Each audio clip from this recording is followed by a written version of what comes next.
Now I need sound. Okay, can you hear me all right? Now I can. Yeah, okay, cool. All right. All right, there we go. We're all here. I was trying to grab a snack. All right, you guys have to mute your YouTube. The one on the YouTube page, you have to mute. Right. You guys have to mute your YouTube. The one on the YouTube page, you got to mute. I did it. I did it. Now you have to do it, Britt. I don't even have the YouTube one on right now. All right. Someone's getting feedback, though. It's not me. All right. Actually, it's me. But I muted. I don't know why I'm getting feedback.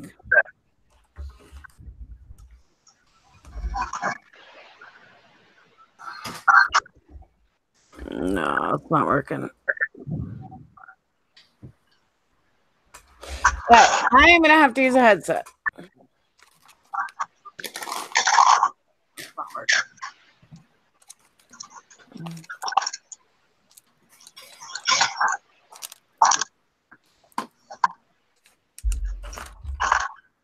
So that's me.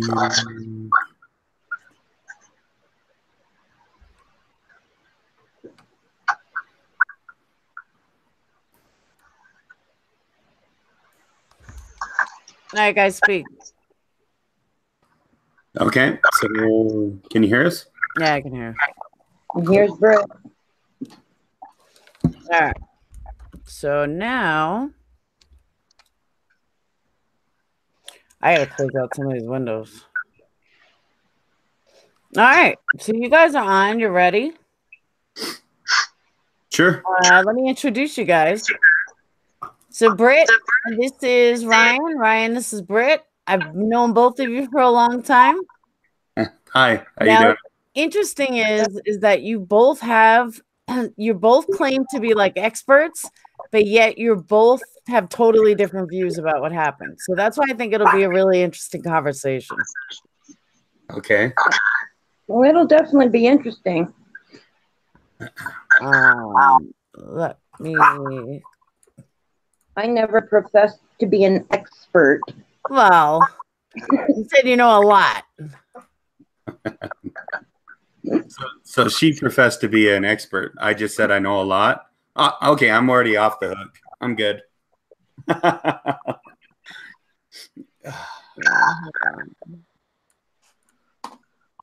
I just have so many fucking windows open.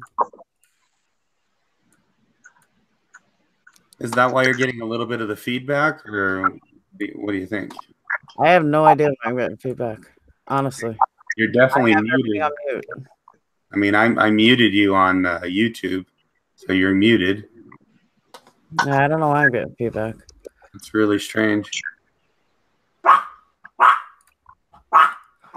So the only bad thing about Google Hangouts is that there's a delay. It's so annoying. So we're not going to talk on a delay, but everybody's going to hear it on a delay. Get down. But everyone's going to hear it on a delay. And everyone's going to hear the dog. Okay. That was a fucking pain in the ass. See, when the big dog is on the bed, he can't handle it. Okay. So he barks at him to get off the bed. So I'll grab a cam and we'll do another show in a week or two, something like that. You have to have me back on if I'm not. Absolutely. Yeah, okay. I'll have you back on, Ryan. Okay. All right. All right. So they can hear you guys can hear. Oh. It says I'm not on air.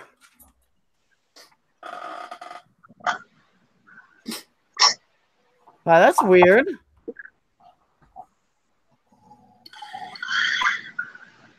Well, I can hear you fine. All right, let me.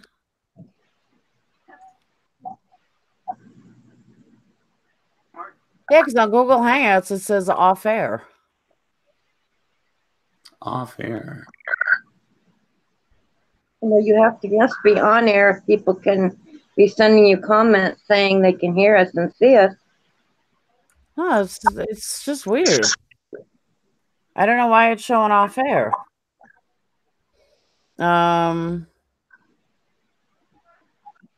Interesting. All right. I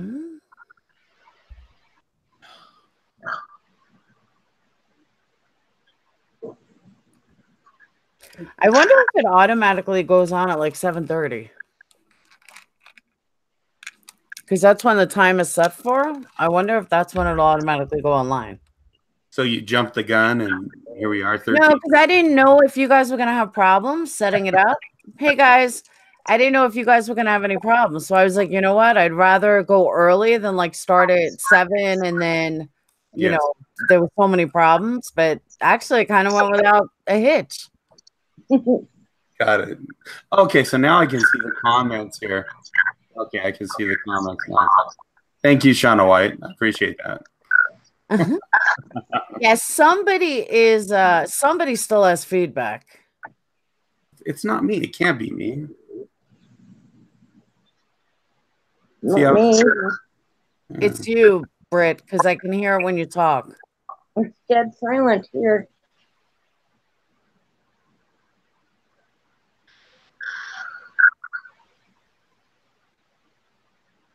Thanks, Renee. No, you know what it is? There's some kind of it's showing me that I'm offline, that I'm off air. So I think it may automatically kick in at 7:30. That's probably exactly what it is. Yeah. Someone have a bird? Let's see here. What was that? That's a pretty serious delay. Oh, it's horrible. Good God. That is horrible. That's bad. Is it always like that? No matter what show you do, it's always like that? That's why I don't like to use it that much. Yeah, I've never used it before. I actually had a friend of mine on Facebook. We tried it out earlier so that I knew what the hell I was doing. So I didn't look like an idiot today. And so she calls me up and we tinkered around with it. I'm like, can you hear me? It sounded like a Verizon commercial. Or didn't he go to Sprint? Yes, he did, didn't he? Anyway, so we did that. And then I was like, all right, my mic works. I'm good. Oh. No, you know what it is? It's Google Hangouts as a whole is great.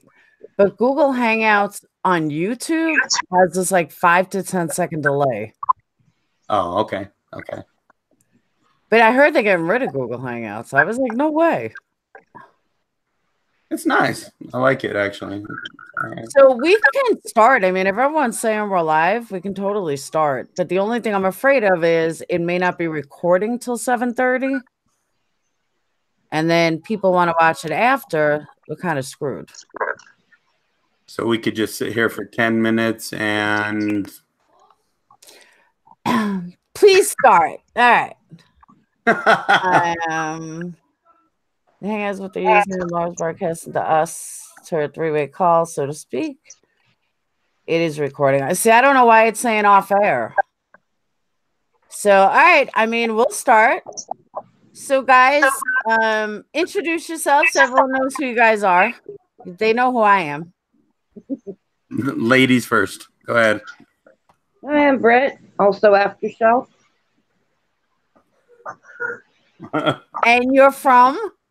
I'm from Denver, Colorado. Okay. And you've been studying the case? I've been following this case since day one. Okay. And Ryan? Let's see. My name is Ryan Figgins, and what else do you want to know? Where are you from? I'm from Salt Lake City, Utah. And how long you been studying the case? Let's see. Probably the last 8 or 9 years. Okay. Yeah. All right. So I am totally going to moderate this because I don't know that much about the case, and Aftershock yelled at me for not knowing certain facts about the case. So who wants to go first? I'll go first. All right. Ryan, who do you think killed JonBenet Ramsey? Okay. You're just going to start with that? I'm going to start right there. You don't want to just like ease your way into it. We're Okay. going to get there. We're going to get there. We're going to kind of backtrack. Remember, I don't have 2 hours. I know. It's all right, Laura. Okay, so who killed her is, I mean, everybody wants to know that. That's why it's still kind of technically a cold case, right? But I do know that somebody in that house killed her. Okay. It's my lean, and I know you'll disagree with this, that it was Burke over a disagreement over something. He already hit her with a golf club. He had already demonstrated other outbursts towards JonBenet before, and it's not that hard to crack the skull of a little girl like that. It's pretty easy, in fact. So, but who knows what it is? I mean, it could have been as simple as Patsy backhanding her and she hit her head on the sink. I don't know. All I know is her head was fractured, and the entire scene was completely set up by the family. That's very obvious to me. And a lot of times things like this are much simpler than they seem. People complicate them and, well, what about this and what about that? But I mean, you can't really get away from the fact that her handwriting matches. And I'm sure that that's something that Britt wants to talk about, which would be fine. But there's been plenty of handwriting experts that's looked at it. And there's too much evidence leaning in the direction that someone in that house killed her. I do not think it was on purpose. I think it was an accident. You know what I mean? Okay. And I don't think it probably was Burke. If I had to, you had a gun pointed at my head and you asked me, I'd probably say Burke. You know what I mean? And I don't think that they wanted to lose both their children. It was Christmas Day. And so this is the best that they could come up with. Okay. And that's what I think. All right. So let me ask you this then, Ryan. If you believe that it was Burke that did it, Sure. so then you believe it was an accident, then who set up everything after that? It was the family that set it up. So you think the family sexually molested her, abused her, choked her like that and everything, all to cover up for an accidental death? Good questions. Number one, I don't think she was sexually abused as people think she was. Okay. I mean, we're not talking about, there were obvious, I don't even know how explicit we can get on here, but you get as explicit if you want. Okay, well, it's not like we had vaginal tears that were absolutely horrific. You know what I mean? Okay. I'm not saying that she wasn't either. Okay. And that maybe that did happen in the past. But that particular night, no, there wasn't a sexual sadist in there molesting her.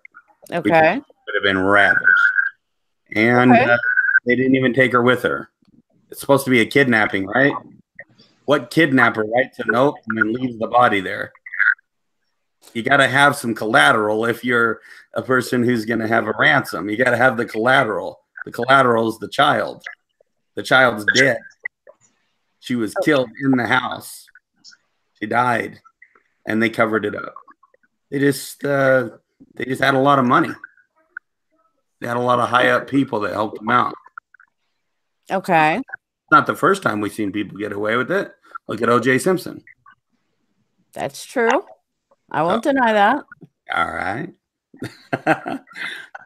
Now, Britt, I know you're burning because I know you think the exact opposite. So who do you think killed her? I really don't know who killed her, but I do know that it was not the family. Okay. There's no way Burke did it. And Ryan mentions the prior acts of violence to his sister. That was an accident with a golf club, not a prior act of violence. I do believe, like Ryan, that, or like they're saying on the chat, and Ryan, and as a matter of fact, that it was done in the house, but not by someone in the house. And so if you don't think it was someone in the house, then you believe the intruder theory. I do. And I've believed that since day one. I tried really hard from day one, I thought, no, the family wouldn't have done it. And everybody said the mother did it. The mother did it. And I thought, no. Then, over the years, I thought, maybe the mother did do something. But then I keep falling back on, no, mom didn't do it. Moms don't do that to their kids. Okay. Okay, I guess there are moms who have done that to their kids. But overall, most mothers do not do those things to their children. Agreed. So now who do you think wrote the note? I don't believe it was Patsy. Some of the handwriting experts that Ryan mentioned have also said that it is different enough that it wasn't Patsy. So I honestly cannot give you a solid opinion on that one. Okay. There's too much going on both sides of the handwriting.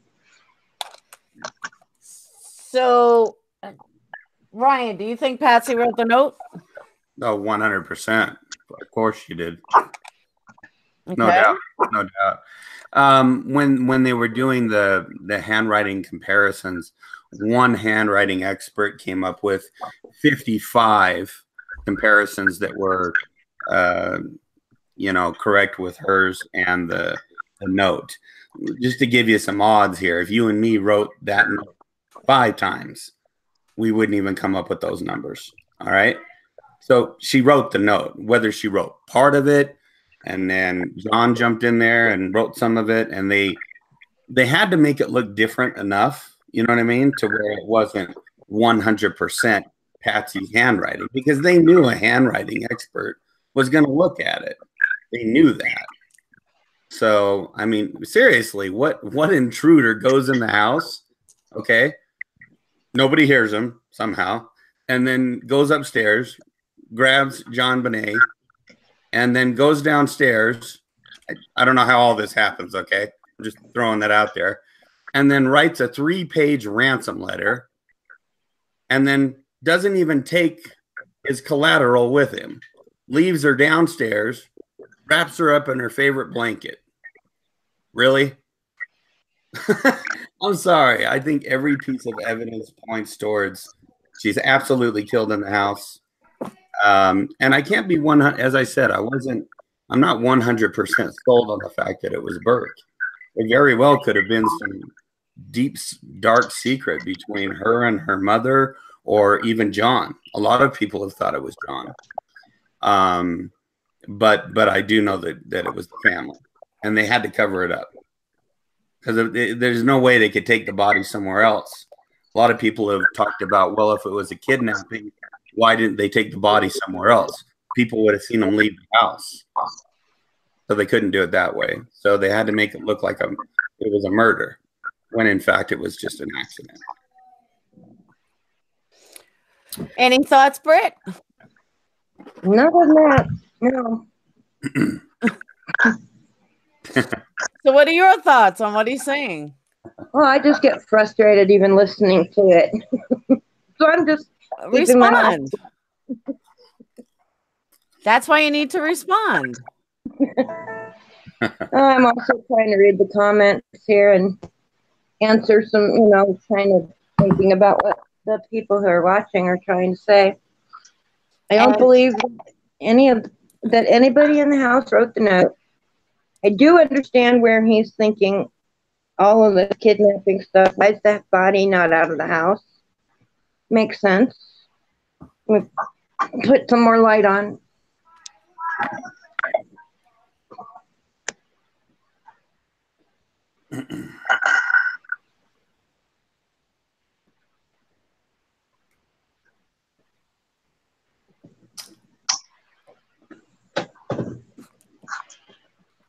All right. Sorry about that. That's not much better. The light I can get, guys. Sorry. So anyway, back to who wrote the note and who killed her or in the house. Don't know. I don't even know if it was an intruder. I always thought it was somebody at one of the parties, possibly another pageant mother or another pageant person who was jealous of JonBenet winning too much. But like Ryan said, people want answers and we tend to overthink things. And I agree with you.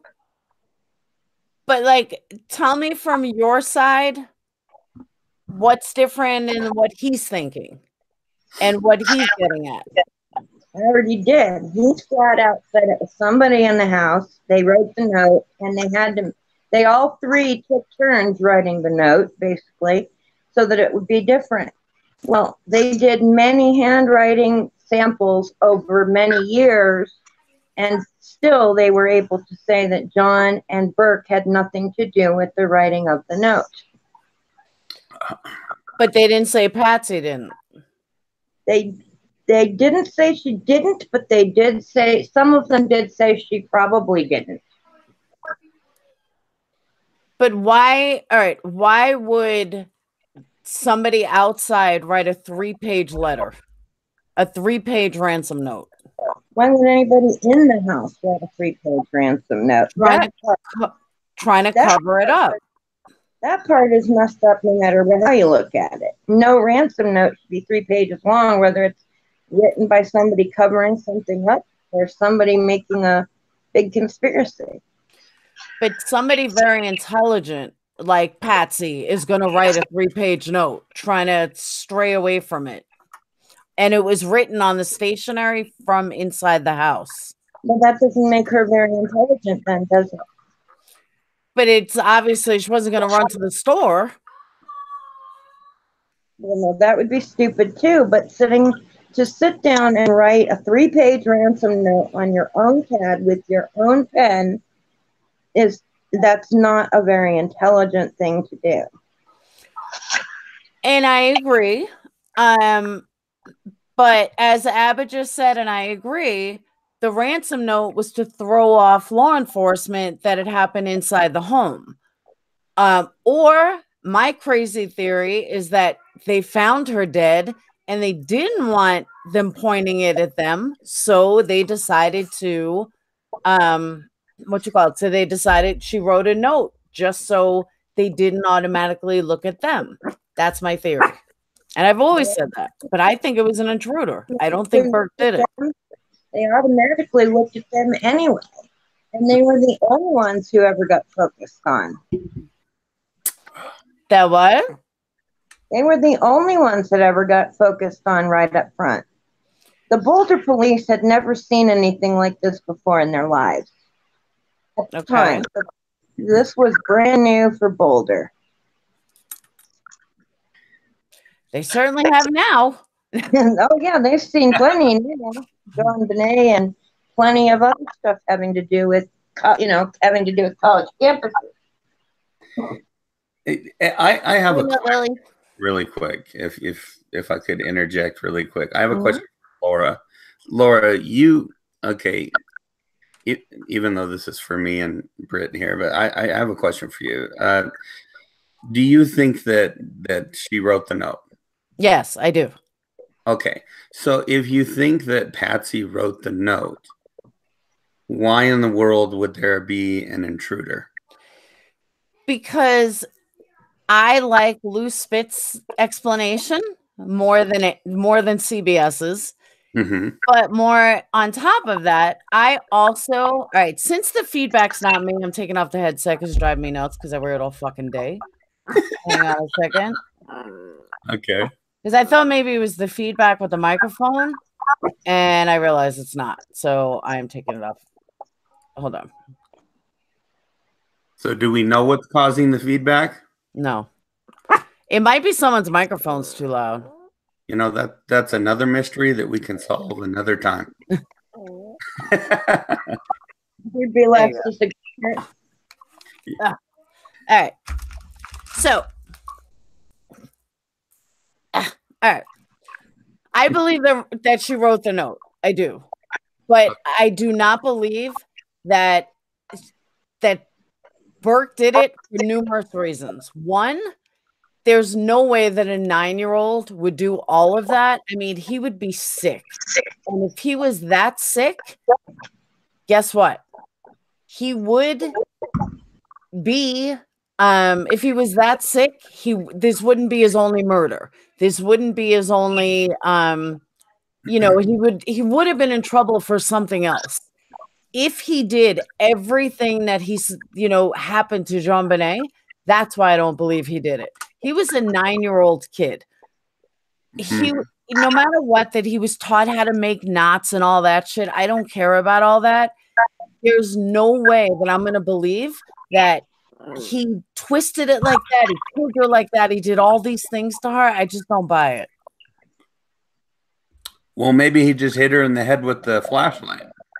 But what about all the other things? Somebody else had to do all those other things. That was the father. You think that was the father? Absolutely. Nah. See, now you get an entire family involved. Well, okay, look at it this way. They all had to get involved. They really didn't have any choice. Okay, it's really easy, all right? In my opinion, Burke and her get into an argument. Something happens, okay? I don't even think that Patsy or anybody saw it. They might have just come out and saw her laying on the ground and said, what the hell just happened? And he probably confessed to him. That's why he wasn't out there, by the way. When everybody came in and the detectives and everybody was there, Burke was in his bedroom. But anyway, so it's something like that. And then they came out and I think they had to brainstorm, well, what the hell are we going to do now? If we call the police, Burke's going away. He's going to go to all kinds of psychiatric wards, and you name it. You know what I mean? Yeah. They're going to test him for this. They're going to test him for that. We're going to lose both of our kids on Christmas night. That's not happening. So what are we going to do? Well, we need to make it look like a murder. Well, John already admitted that window downstairs already had a crack in the window. Mm-hmm. So I think that's where he got the idea. I think John was definitely an integral part in it. I think he's the one that carried her down there. I think he's the one that put her in the blanket, and I think he's the one that fashioned the garrote and wrapped it around her throat. Absolutely, because somebody did it, and since I absolutely don't believe there was an intruder in the house that wrote a 3-page ransom note and then just killed somebody. Somebody in the family did it. I don't see her mom doing that, and I definitely don't see Burke doing that. So yeah, I think John did it. I think that he put that around her throat. All right, let me ask you guys. I know Abba Marie agrees with me that it wasn't Burke. I see a lot of people do believe it was Burke. How many of you guys think that it was Burke, and how many of you guys think it wasn't Burke? We're taking a poll. All right. We're taking a poll. Because I know Ab is, I agree with what Ab is saying. And she's saying that exactly how I think, that just because he's odd doesn't make him a, you know, this psycho murderer. And I totally agree. But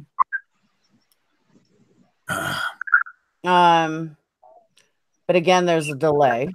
All right. We could technically say that all of us have some oddity, and none of us have murdered. I'm not odd. You're not odd, my foot.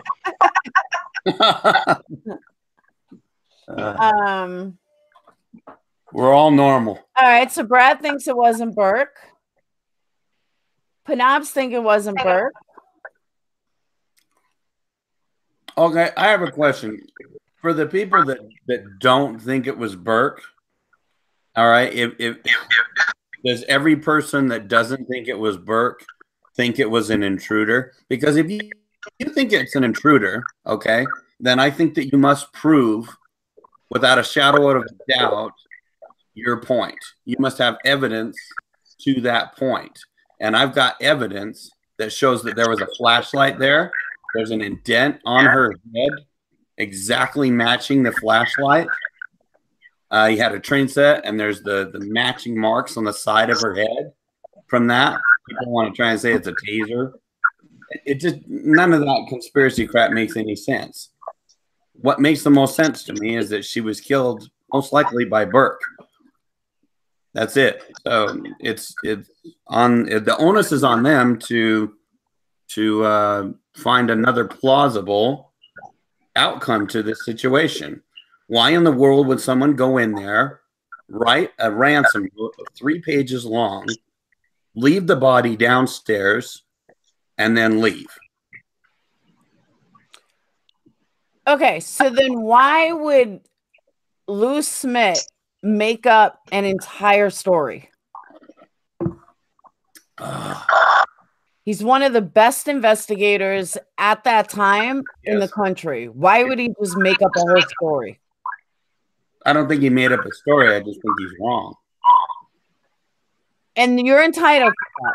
But I'm just saying that why would he be able to piece together an entire story based on evidence the way he saw it and have it be totally wrong? Oh, good Lord. I'm sorry. I gotta go to one of your comments here. Who is this? Tammy Clark? Is that right? Yes. Said that the killer brought the pineapple with him. Oh, man. That the killer brought a pineapple to eat. Which, let me say, as far-fetched as that might sound, listen to this theory. I had this theory too. I don't know what to do here now. What if, just check it out. What if the killer was Santa Claus? Okay. The killer went to the wrong room and woke Burke up. Burke comes downstairs, then realizes he has to get JonBenet. JonBenet now comes downstairs. Who's to say the killer didn't get the pineapple? Didn't say bring it in. Get the pineapple, even if it was somebody that they knew. The killer then kills or whacks JonBenet over the head with a flashlight. Burke goes fucking running upstairs petrified, and then they have their way with JonBenet. Prove me wrong. Well, maybe elves came in the house and killed her too. That's not what I'm saying, but there were a lot of people inside the house. They know that they didn't have, like, you know, big fingerprints or anything. And if it was Santa Claus who knew them, who was also way weirder than Burke is, if it was Santa Claus would have trusted Santa. So who's to say that that scenario didn't happen? How would they not hear? Okay, let's just say any intruder, okay? Any intruder that came in the home. I'm just saying, how does nobody hear any intruder come in this home, supposedly from downstairs, through a broken window, and then comes all the way upstairs to JonBenet's room, and then cracks her skull and takes her all the way downstairs. Oh, by the way, stops and has to write a 3-page letter. And then takes her downstairs. I mean, there's doors that are being opened. There's all kinds of creaky stairs. Okay. You're But telling Ryan, me nobody heard anything. but Ryan, you're forgetting a big piece of this. They were gone all day. Nobody can say that if that note was written during the day or after she was killed. If it was an intruder would have totally had that note written all day. I'll go with you on that. I'm with you on that. Okay, here's still the problem. The problem is that if it's really a ransom or if it's really a kidnapping, then you just left your collateral in the house. Why would you do that? What if he was hiding inside the house? What if he didn't have to break in? What if he was already in the house because they were gone all day? Now, think of the mind of a 6-year-old and a 9-year-old. What happens when Santa comes? Shh. You got to be very quiet when Santa comes because adults can't see Santa Claus. Now, remember, you're in a mind of 2 little kids.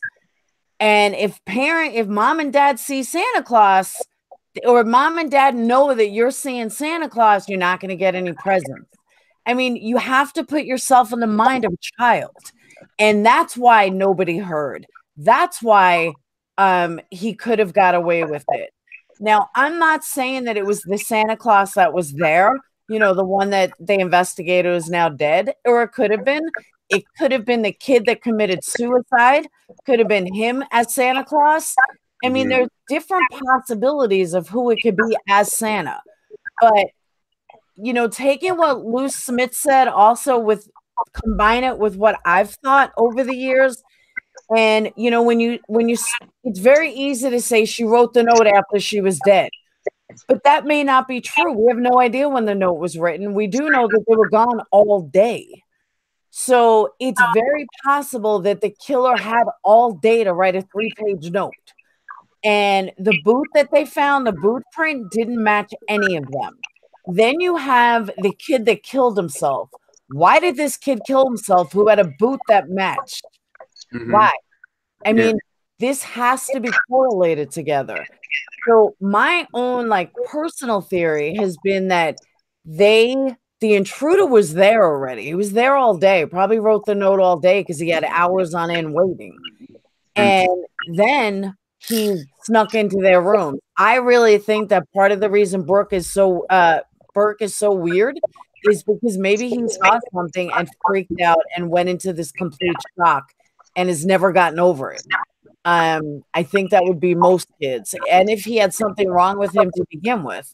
Now, there's also, I read that I forgot to put in the other video, that neighbors heard her scream and nobody did anything about it because they thought it was it was nothing. But she's listed in a police report that a neighbor heard her scream and nobody really paid much attention. So explain all that. And not explain it, prove me wrong. Prove to me that my theory is wrong. Well, it's not. I don't even know if that's really a theory. That's an idea. That's a theory. Well, okay. For me, a theory is a study of facts, and I've got facts that we don't know facts. Nobody knows facts. We know that there was pineapple in her stomach. We know that there was a broken window. We know that that she was found downstairs. We know that the crime scene was completely mudded up. We know that there was a ransom note. That's only facts we know. Right. We don't know anything else. The rest is piecing it together. So that's how I pieced it together based on the facts. Sure. This is starting to sound more like me and Laura debating each other, which is fine. Are you still there, Brett? You're still there, right? You could have your discussion. Just want to make sure you're still there. That's all.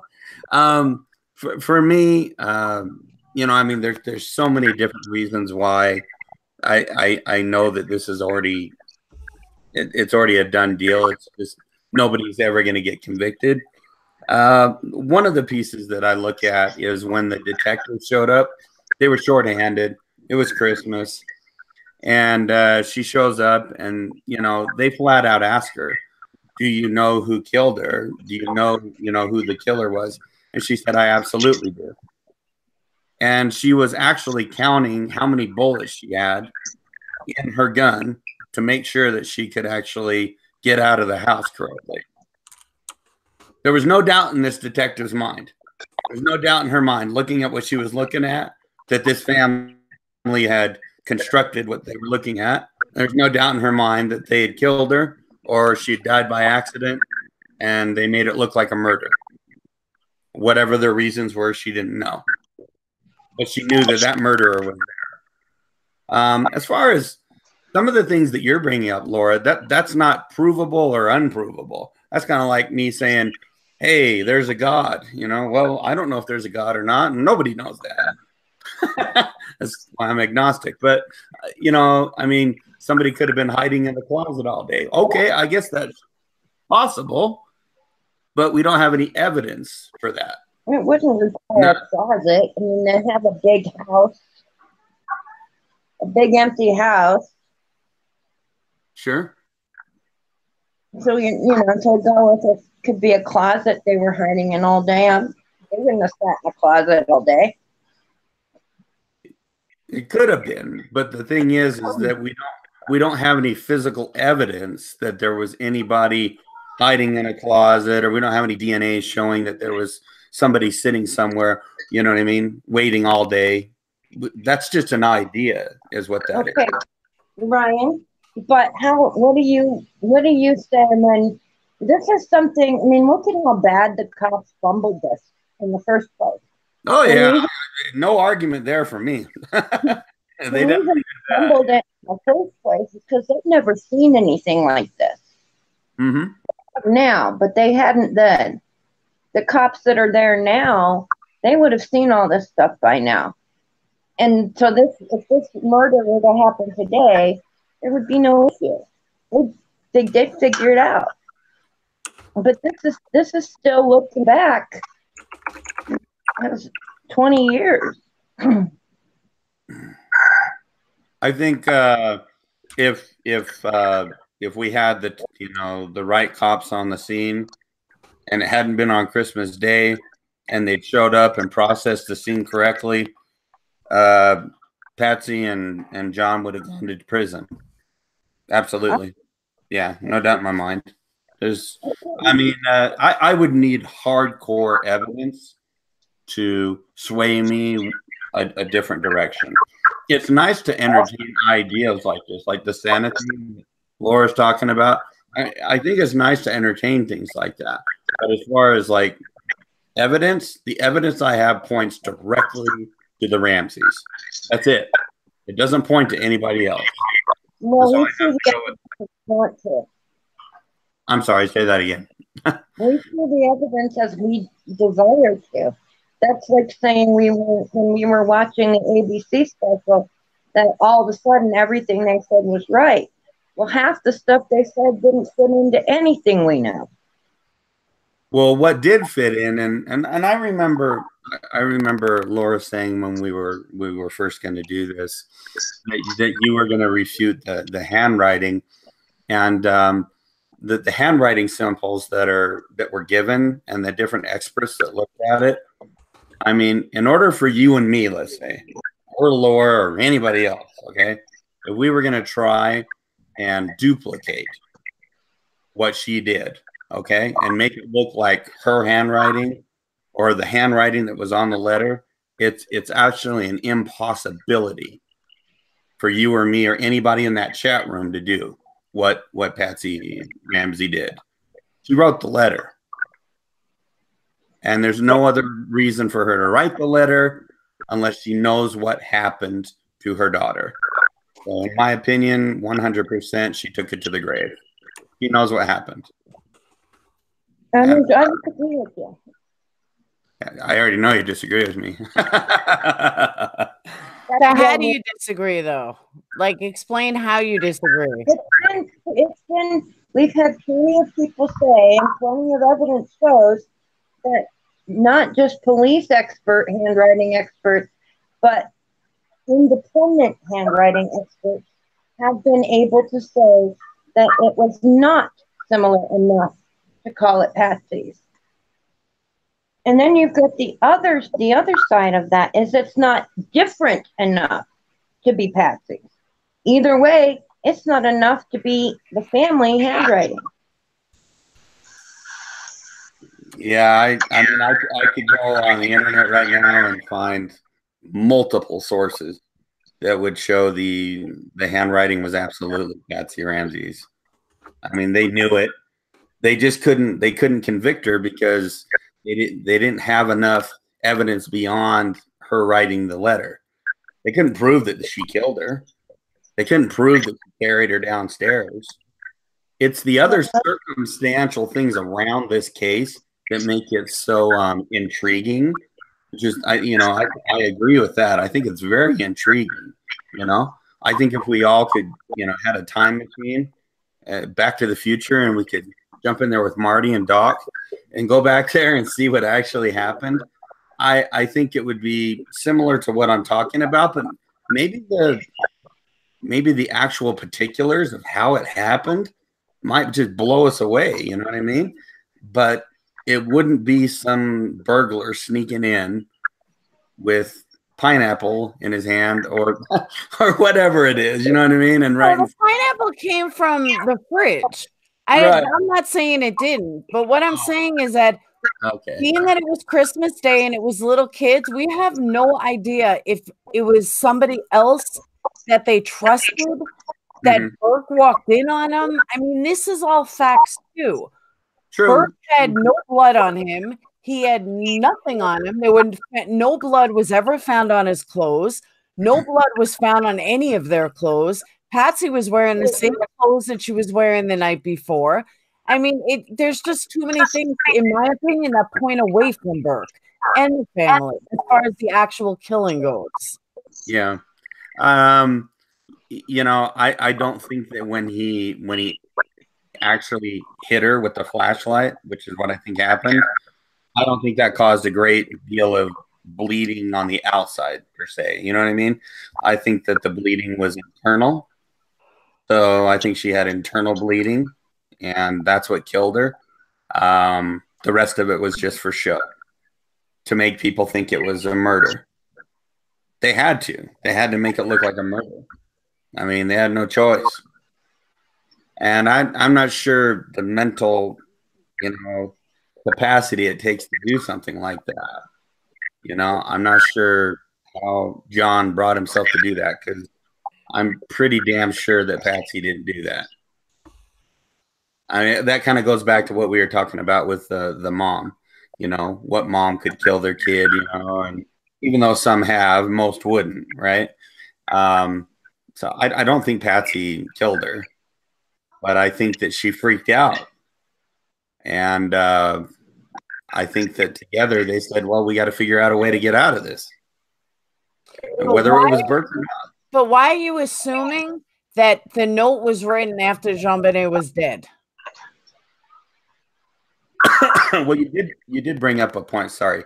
You did bring up a point that the note could have been written beforehand. I don't know. I guess that's possible, but who would know exactly how much money they had in their account? And maybe any of their friends, anyone at work, someone he worked with, someone like. No, what I haven't heard either of you talk about, even though Aftershock's not really saying much, what I haven't heard either of you talk about is the kid that killed himself. He played a major part, and there were so many stories about him and why did he kill himself, and his boot matched the one that they found, or Lou Smith said it was the matching boot. Tell me your thoughts on that. Why are you totally discrediting him? But I want to skip that. I want to go back a minute. The exact amount of his bonus was known by everybody in the office. I know that because I have a friend who was working with John Ramsey at the time. So that was well known by everybody at the office. Okay. So there you go. Everyone knew.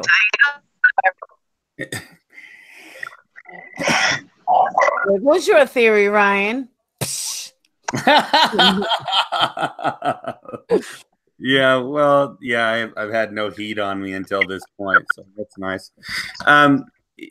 Okay, look, You know, if people want to believe, that something other than what I see the facts point to, I don't have a problem with that.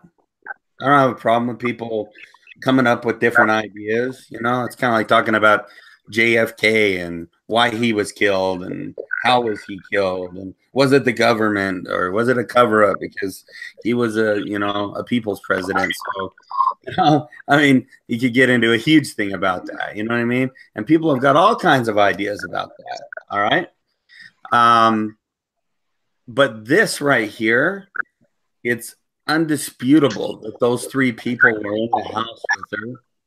It's undisputable that she had problems with her brother Burke. And it's very, very probable that Patsy wrote that note. And you even agree with me that she wrote the note. So I just see no reason for somebody to write that note if they didn't do something wrong. I'm not writing that note. If my kid is dead, okay, I'm not writing that note.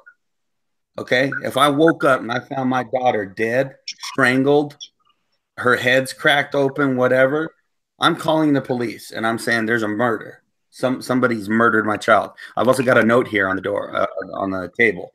I need police help here immediately, right now. It wouldn't be whispering in the background. There wouldn't have been a staged. You can tell it's staged. You can look at it. You can see it.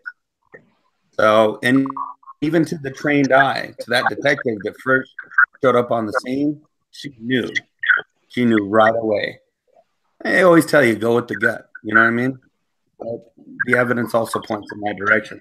Again, I don't know that Burke did it. I'm not 100% sure. But I lean towards the fact that I think he hit her with a flashlight. Yeah. So what about the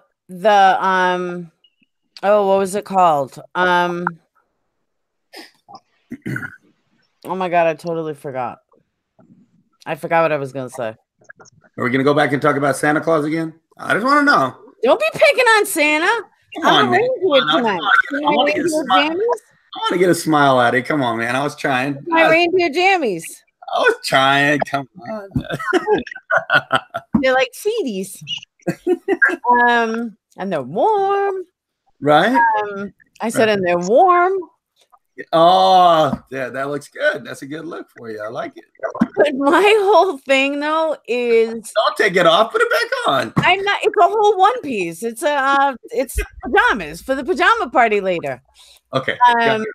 My whole thing is that I'm not saying I'm right.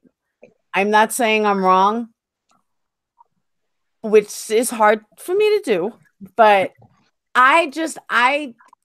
I want to believe that Burke didn't do it. Mm-hmm. I want to believe that Patsy didn't do it.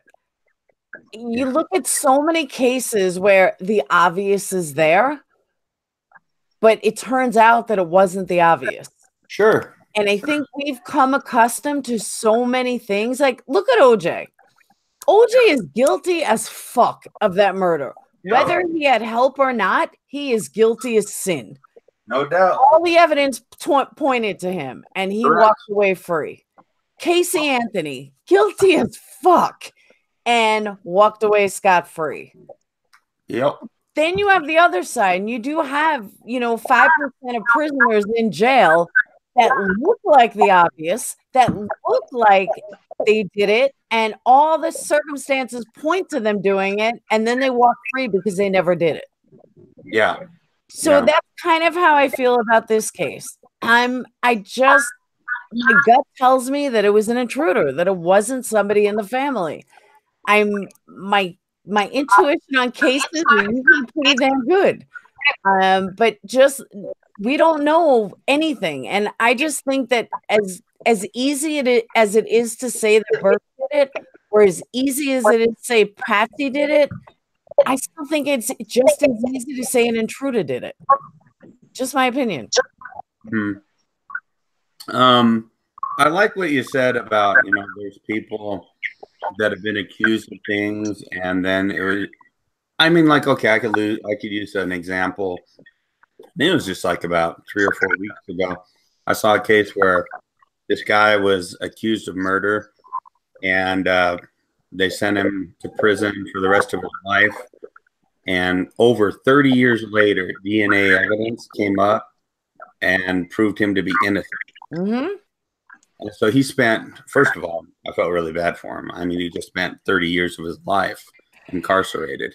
So, yes, 100%. I agree with you. And I don't want to think that this is what happened. You know what I mean? I hate the idea that I believe that Burke killed his sister. And I don't think he meant to do it. I really don't.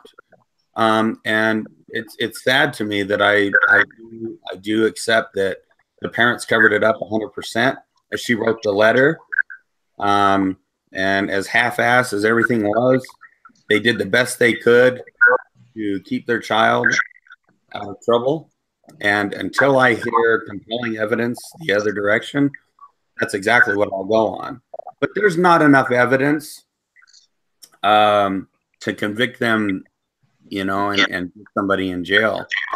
I don't know if that's fortunate or unfortunate. There's evidence that they sway, but I want you to address something that Abba said. And Kaomi, I totally agree with you on that. Kaomi said that the issue is with all these cases, including Stephen Avery's, is that we don't have all the information. All we have is what we are given. So that's what we base everything on. But Abba then said, even under the Burke did it theory, a blow to the head is not fatal and it's not murder. The strangulation is, though. So please address which came first. Yeah, the blow to the head came first. Okay. Yeah. And here's the kicker. Okay. Here's what's really sad. And this is what I think happened. I think that they thought she was dead. I think they thought that she really was dead. I think they tried to revive her, shake her around, see what was going on. You know, and I think they believed that she was dead. I think he fashioned the garrote, and I think, in fact, I heard one report where they said that they believed that she was still alive before she got choked. But the cause of death was the blow to the head. Yes, that was internal bleeding, but they think that there was still some life in her while she got choked. So it could have been that John, because I think John's the one that did that. I think he's the only one with the balls to do it. I'm sorry. I know it wasn't Burke. I know he didn't build no garrote like that. You know what I'm saying? So, and I don't see Patsy doing that. So I think he did it. I think he put the garrote together, and he had to make it look like a brutal murder. He had to do it. He had to protect his family. He had to protect his son. He was going to lose his son. If you remember, right, his previous marriage and his previous family that didn't go too well either. I think he had other things he was thinking about. There's also a thing that he was also calling his airline. I think he was looking to get out of there, but then they decided the best thing was to go with somebody broke in our home and killed her. Yeah. Ryan, you're not a parent, are you? A parent? No, yeah. I'm not. Okay. No. I didn't think so. So hey, I dated women that had children. Come on. Let me just explain something, okay? As a parent, you make it sound like it's so easy for a father to kill his daughter. I'm not trying. Any parent, there. If you're a parent, especially like a well-educated one, not that they don't kill, but it's so like it's not so matter-of-factly, okay, let me strangle my daughter to death. I mean, that's your flesh and blood. And whether you're a father or a mother, there is no bond like you have with a child. As much as I tell my kids I should have got rid of them before they were born, I'm telling them I don't like any of them. The bottom line is, though, that there's a bond that I have with them that nobody could ever take away. Like, and it's a special kind of love. Even when I'm mad at them and I hate them, when I wish they would go away, you know, I still, like, if God forbid anything ever happened to them, even like if they're sick, I cry, you know, like that's what a parent is. And I don't see him as being that awful of a parent that he didn't love her and that it would be so easy to strangle her. And it definitely wouldn't be matter of factly. That was going to be my thing, that my retort back as well. Yeah. That being a parent, as parents, we do know a different side of things. My daughter happens to be a disabled person. So there is a totally different level of violence going on. There is a totally different level of everything. There's even a totally different level in the amount and the kind of love you have for that child. I love her more than most of the kids. I only have one child, and she happens to be the autistic one. Mm-hmm. But as a parent, it's very clear, and I think that's why us women who are mothers have always felt that it most likely was not the family who killed the daughter. Well, okay, so what I'm saying is that, okay, look, the human mind is a really interesting thing. Blood or not, it's a very, very complex thing. People always wonder why people kill. It is one of the most fascinating things on the planet. There are people who are just, fascinated by serial killers. They want to know what it is that drives them. That's me. Were they born that way? Were they born evil? Do they have a chemical imbalance? What is it that makes Ted Bundy different from me? What was it? Okay. What was that one thing? Now, I'm not trying to compare her parents to somebody like Ted Bundy. What I am saying, though, is when push comes to shove and you're in a bad situation, there's this survival thing that kicks on. And ever since we evolved 250,000 years ago, the main things that you had to protect were your home. You had to make sure you had food. You had to make sure you had shelter. You had to make sure that you had, well, now it's finances. If they had been implicated in any way, shape, or form, and they actually went to prison, they would have lost everything. They would have lost Burke. They would have lost their home, their jobs, everything. And so I believe that in a moment of panic, you know what I mean? In a horrible situation, actually my heart kind of goes out to him. You know what I mean? I really think this was accidental. I don't think that, you know what I mean, they were thinking clearly. And a lot of people don't. When these situations arise, I mean, I'm not sure I'd be thinking clearly at that moment. But I wouldn't have done what they did. But I wouldn't have told my wife, well, here, write a ransom letter, But I don't think Patsy was right in the head. I really don't. You listen to her talk. First of all, I can tell she's lying. I can already tell she's lying.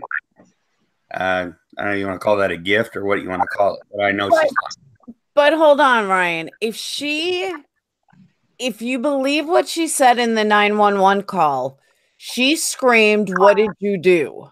So that means that she knew nothing when she made that 911 call. Or she wouldn't have said, "What did you do?" in the 911 call. Well, I don't know what the "what did you do" means. You know what I mean? We're speculating. I mean, who was she talking to, and what was it? The 911 call.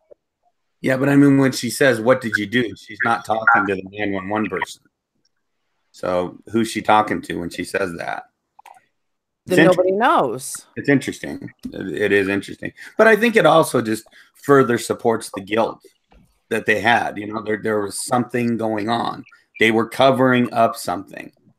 Now, I don't know what happened. Good God, I don't know. Maybe they had a satanic ritual in the house and it went wrong. I mean, shit, I don't know. All right. But what I do know is it wasn't an intruder, and they are absolutely guilty of covering it up. And they know what happened. And that's what's really sad to me. And the saddest thing that gets lost in all of this is a young girl's life was taken from her, and she never even got a shot. She never even got a shot. Did. So, despite all of our differences, I think that we would all agree on that point, Yeah. On that. Now, also, Luke Schmidt was not the only person, the only very highly esteemed investigator who actually took a look at this case. He wasn't hired to do it. But Joe Kenda took a look at this case too. Mm-hmm. And he agreed to a certain extent with Lou.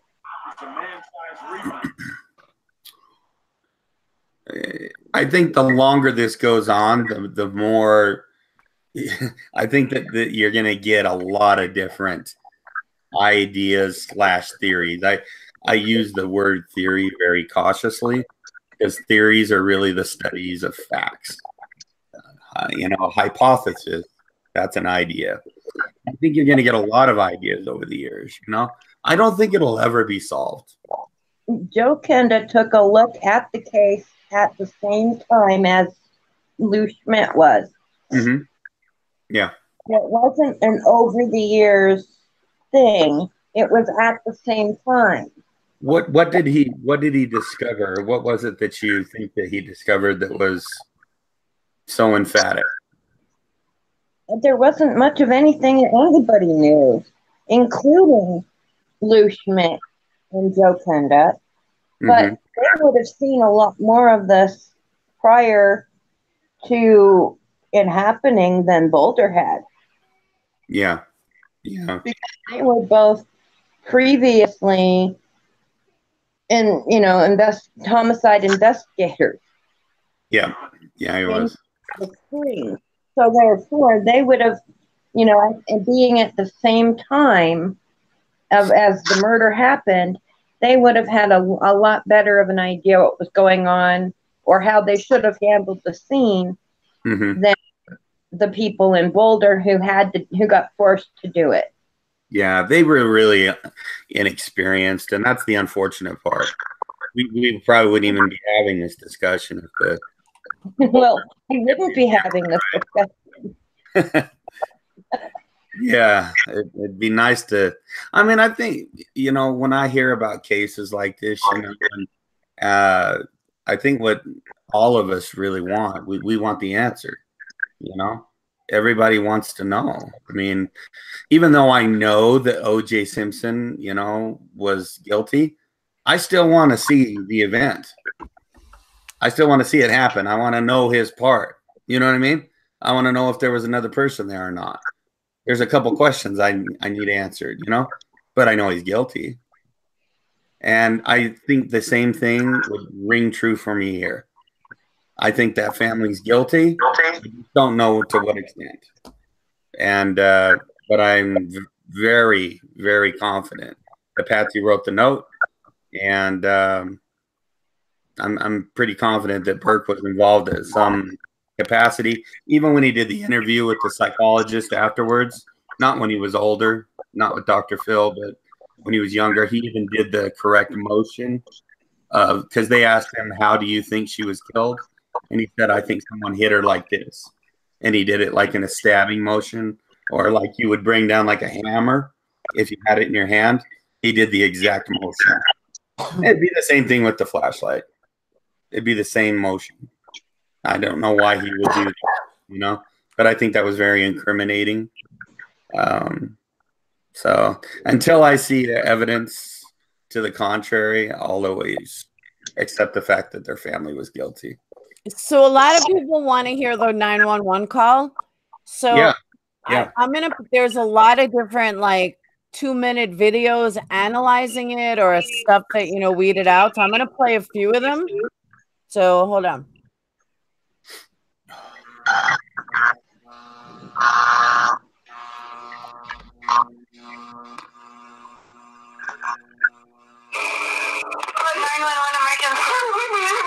Police, what's going on? 515th Street. What's going on there, man? We have a kidnapping. Hurry, please explain to me what's going on, okay? There's a note left. My daughter's gone. A note was left and your daughter is gone? How old is your daughter? She's gone. She's gone. She's gone. How long ago was it? I don't know. I took home a note. Oh my God, is it the same who killed her? What? Is it the same who killed her? I don't know. There's a ransom note here. It's a ransom note? It says FBTC. Victory. Please. Okay, what's your name? Are you Kathy Ramsey? I'm the mother. Oh my God. Please. Okay, I'm setting it off the film, okay? Please. Do you know how long she's been gone? Oh my God. Please, we just got off the film here. Oh my God, please. Somebody. I am, honey. Okay. Kathy? Kathy? Kathy?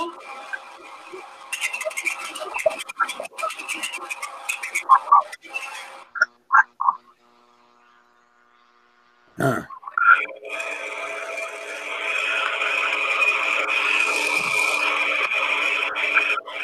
All right, that was one. I think she sounds hysterical. Just saying. Here's a 2-minute one. Woman an Oscar. Give that woman an Oscar. Okay. Kathy? Kathy? Kathy? Kathy?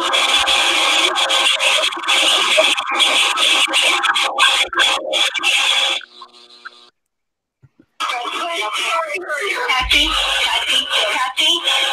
Kathy?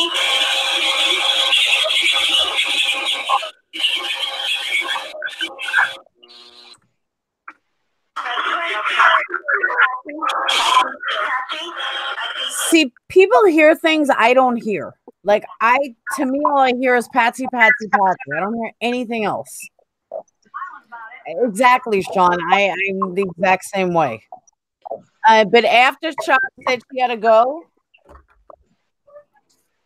whoop.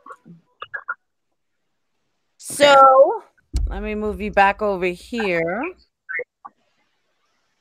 So I want to thank you for coming, though. Ryan, you're staying, right? Yeah, if you'd like me to, sure. Of course. Sure. I know, Aftershock. I know, but I really appreciate you coming. And we'll definitely do it again when you have more time. Very nice meeting you. Very nice meeting you. You too, Ryan. Bye, everybody. All right, Ryan, me and you are gonna duke it out. Hey, one of my favorite movies is The Highlander. Have you ever seen that? Yeah. Yeah, and how they say there can be only one. I'm gonna win it, mofo. Oh, you think so? You bring it on. All right, you bring that. You bring it on. I need not that loud audio. I can't handle it. You're gonna bring out some other idea that there was an elf in the closet. There was an elf. No, it wasn't Santa Claus. It was an elf. Now, right? It was Santa. No, but come on, you have to admit the fucking the Santa Claus theory is legit theory. Debate something else with me. Let's talk about. Hold on. This is good. This is 5 minutes. 5 minutes. Please. Okay. Come on, why isn't it playing? All right. Today's technology to actually nail down what exactly was said and by whom those final moments. All right. Listen.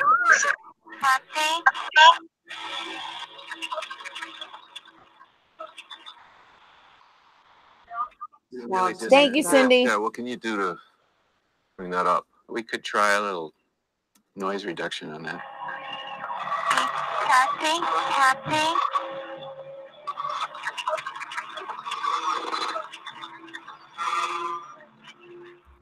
Some real, it's really distant. Yeah.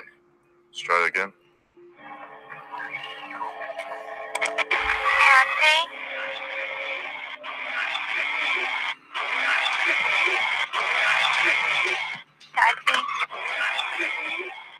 Can you slow it down? Hey, Bluebird.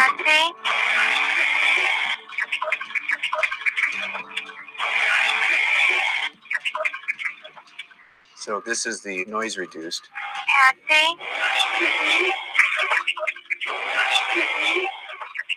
Oh, wow. I think I hear a man say, "We're not speaking to you."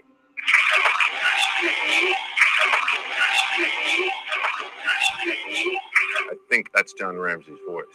JonBenet and I had a very close relationship. I will miss her dearly for the rest of my life. We are not speaking to you. Well, the tone is a parent talking to a child. Yeah, I've never heard that before. Okay, so why don't you play it from there?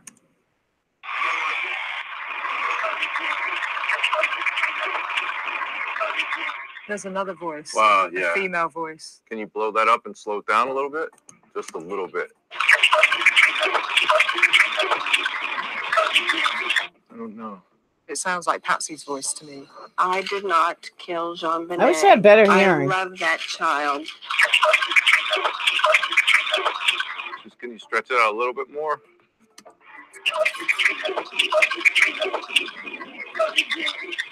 I'm getting, oh, something Jesus, and then it repeated. I hear either Holy Jesus or Help Me Jesus. What I heard is, what did you do? What did you do? That's what it sounds like through the speakers. I didn't listen with headphones. You wanna? Yeah, sure.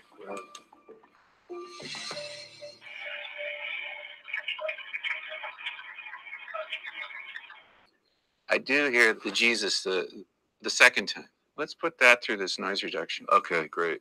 I'm showing it just the noise in between the speech. Got it. So hopefully it just takes that out and leaves the speech. Here it comes.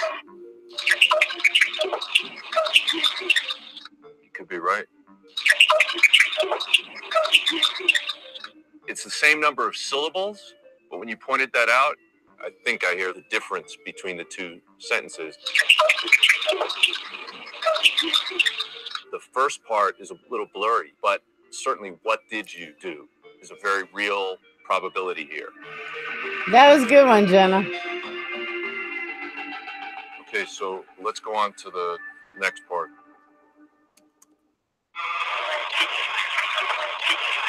Stop there. Can you spread that out? Oh my God, what did you find? What did you find? Right, what did you find? It sounds like a smaller voice, though. It doesn't sound like a booming adult. Right. There were only 4 people in that house. Thank you, Peterson. I think the same way. I believe we've heard John Ramsey's voice. Patsy? We've heard Patsy's voice. So we know the only other person in the address at the time is Burke. Right.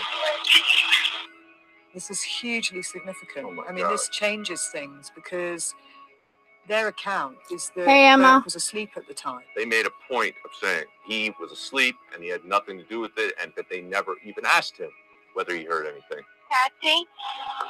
Patsy?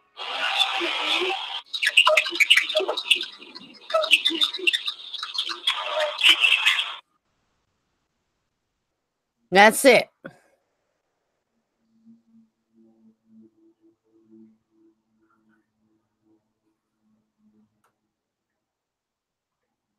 Okay, restroom break for Ryan. Pineapple that had been recently ingested before she... All right. We were listening to JonBenet Ramsey's 911 call. Because he was jealous of JonBenet. A lot of people think it's Burke. That's what me and Ryan are going back and forth on. At 9 years old, Burke would sound like a girl, possibly. If you remember from the sequel Aliens, the character Burke did try to sneak an alien embryo past quarantine at the expense of Ripley. Okay. No, but I'm with you on there. Like, I don't hear what you guys hear. Like, I can't, my ears are fucked. I think it is still ongoing. Patsy also closed her eyes in CNN interview, just like Susan Smith did. I don't know if I'd compare Susan Smith to Patsy Ramsey. I think that's like a bit of a stretch. These lights kill her.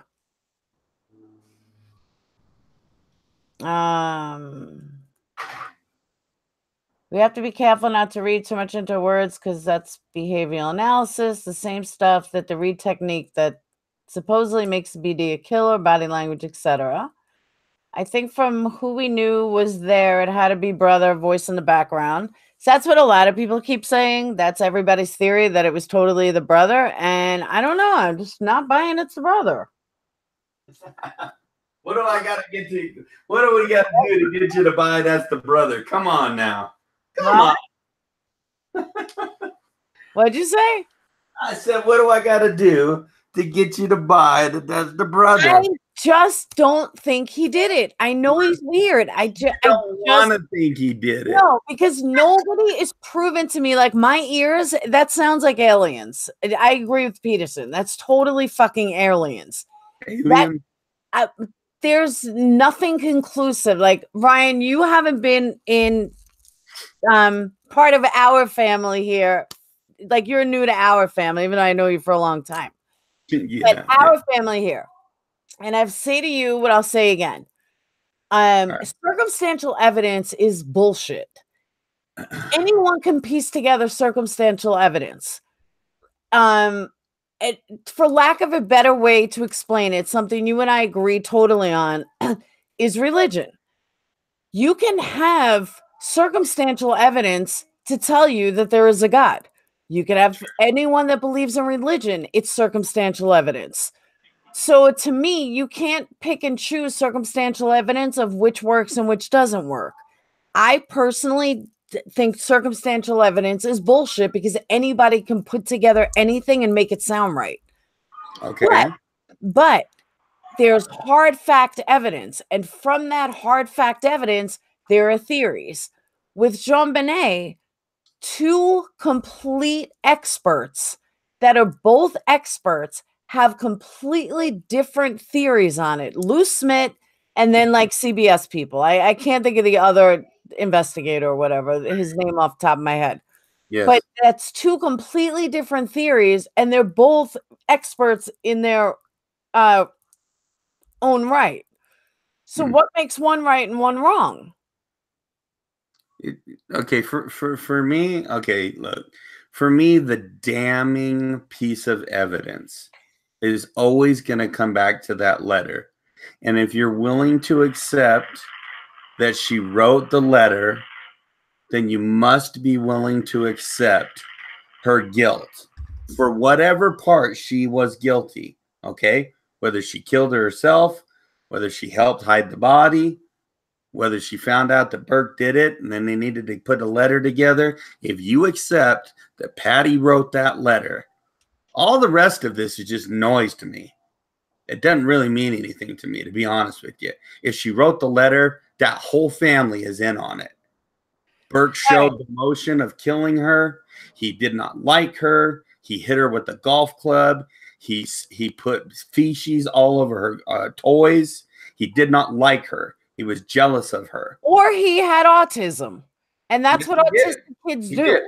He did. But hold on. There's big letters to read this to you. Okay. But before I do, I just want to say, Jenna, but the snow is something I can see. So it's not circumstantial evidence because I can prove it snowed because I could see it.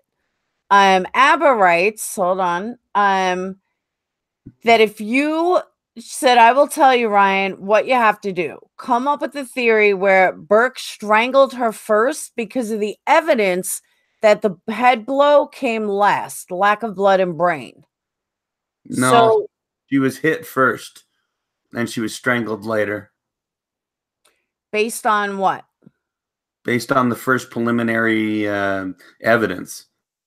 Based on the forensics and everything they did. They said she was hit in the head, and then later on a garrote was applied to her throat, and that she might have been alive when the strangulation happened. Okay. That's pretty common knowledge though in this case. But I mean, I don't know if the father knew that she was alive. I'm 100% sure that it had to be John. I just, you know what I mean? I just can't visualize anybody else doing that. And as much as he loved her, he wasn't going to let his family fall apart. So I think he's the one that did the garrote business. Okay. But as Abba said, she did have defensive marks on neck, hemorrhages in her eyes, and a lack of blood on the brain. Mm-hmm. Donnie's my friend Ryan. So if that's the case, then she couldn't have been hit first. Why not? Because her skull was cracked from like A to Z. It had, I forgot how big it was, but it had a huge crack. Yes. I think she was hit, and then the internal bleeding started, and then whoever it was grabbed hold of her and was going to finish the job. Or that's where it's interesting, the marks on the side of her head that matched the toy that he had. I wonder just how twisted Burke really is, because some people have said that he might have hit her again, might have hit her with that too. So, I mean, because it perfectly matches up with the toy that he had. There's just too many pieces of evidence here. It's just too much to say that it was an intruder. It couldn't have been an intruder. Something went awry in that house. And look, hey, you know what? If you want to jump out there on other kinds of hypothesis, maybe they had some people over late and we didn't know about it. There was some weird sex stuff going on. Good crap. I don't know. Okay. But all I know is that she was killed in that house, and they had no choice but to cover it, because they covered it. She wrote that letter, and you have no reason to write that letter unless you're covering it. So that's it. As far as who did it, we could battle that till we're blue in the face. I don't know. I don't know who killed her. My inkling is Burke, but I can't say emphatically. Understandable. Yelly, I agree with you. I think it was way too sophisticated to be done by a child. 100% in agreement. What's sophisticated about hitting somebody in the head with the flashlight? It's because Abba. No, wait a minute. Wait a minute. I sent you the link if you want to come join us live, because I know you have a lot to say and I like that. So if you want to come in here, you're more than welcome. Just click the link.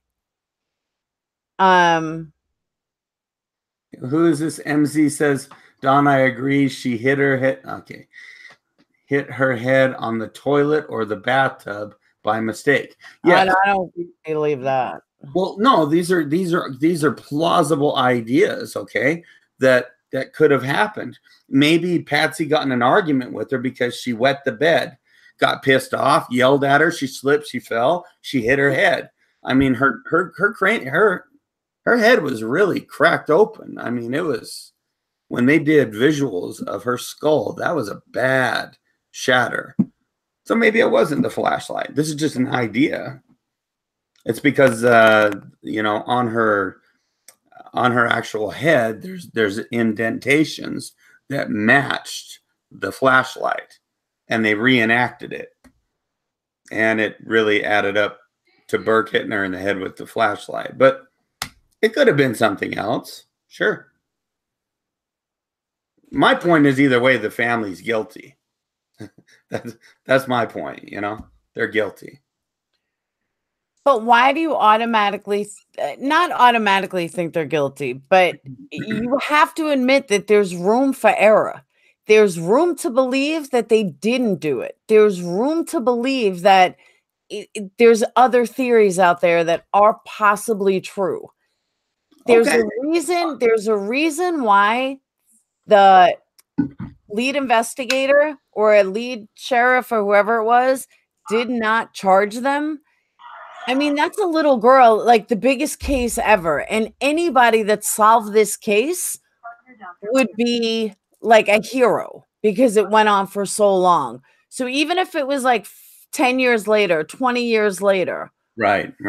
Why wouldn't somebody claim and say, okay, John did it or Burke did it or somebody, if there really was the evidence there to prove it? Yeah, I think that this kind of evidence, you know what I mean? Like what you and me are talking about, is something that they can say, okay, we were talking about OJ earlier, right? And just because, I mean, there was Nicole's blood in his Bronco and his blood in the Bronco. Back at his house, her blood was there and his blood was there. He killed her. Okay. Here's the problem. the police botched it. Okay. So because the police botched it, now everything's out the door. So the same thing with JonBenet Ramsey. Okay. They botched it when they showed up. Boulder hadn't seen anything. Britt was right about that. They hadn't seen anything like this. They weren't expecting it. They were shorthanded. They send one female, and I don't say anything about a female detective. Could have been anybody. But she knew right away that the killer was in there with her. She was counting how many bullets she had in her weapon. She wanted to make sure she could get out of there. She didn't believe anything they were saying. And I think that really is strong because she was the first person there. She was the first person to actually see all this and see JonBenet's body being put by the Christmas tree, looking at the reactions of Patsy before lawyers could get to him, seeing how John was responding, where was Burke. She put it together. She's a detective. She was trained to do that. And I believe her 100%. She knew that they did it. The one with the big buggy eyes? Is that what you're talking about? The one with the big buggy eyes? Oh, yeah. She had big eyes. I'm not going to argue that. I don't think she's credible at all. For that. You don't believe her? I don't think she's credible. And my other theory on that is, you know, the cop, she wants to make, you know, a great theory. Why wasn't she such a great cop by letting all these people all over the house? Why wasn't, I mean, this wasn't like 1960. This was it was the late 90s. Mm-hmm. I mean, police weren't that bad then. So I just find it odd that all of a sudden, now she becomes this great detective when they botched the whole fucking case to begin with. Right. That's why I don't give her credibility. Well, either way, I mean, I think that my point stands that the family was involved, and to what level, it might surprise us. Like I said, if we had a time machine, we might go back in time and go, "Are you fucking kidding me? Really?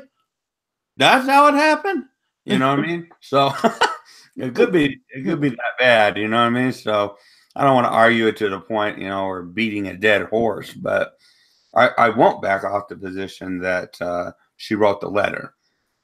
And because she wrote the letter, she's guilty. To what level, I don't know. But then I have to implicate John as well. Because she's like, you're in it with me. You know what I mean? You're in this with me. Burke hit her in the head. He didn't mean to do it. We got to cover it up. That makes perfect sense to me.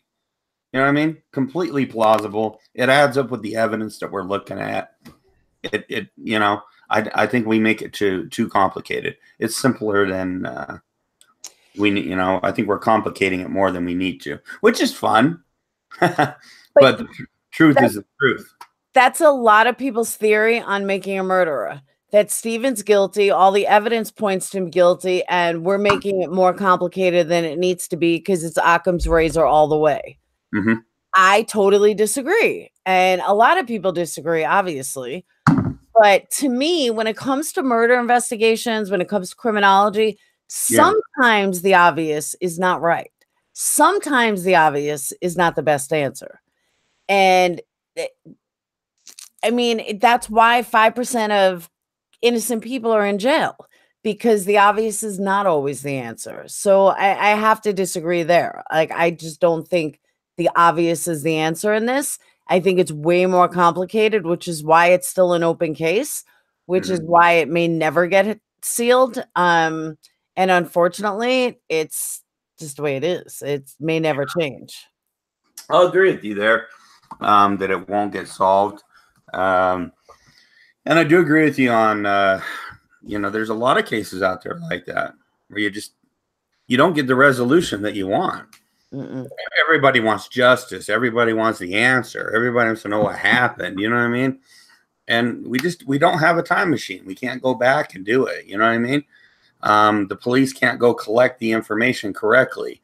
The detective can't do her job perfectly the way she should have done it. JonBenet's body should have never been moved.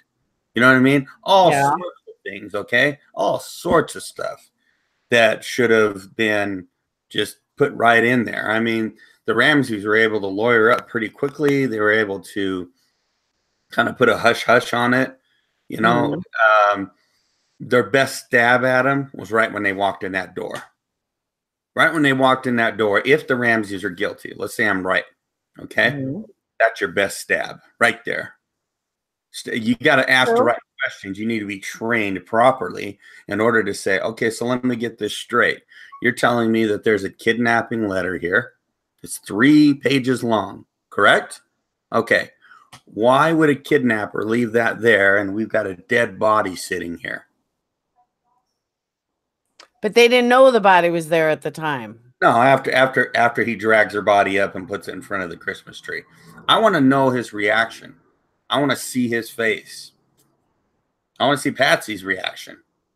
I want to see if she looks over at John for an answer, just like she did multiple times. An hour-long, hours and hours of interrogation where they would give their account. And she would always look to John for the answer. I think he has a bigger part to play in it than any of us know.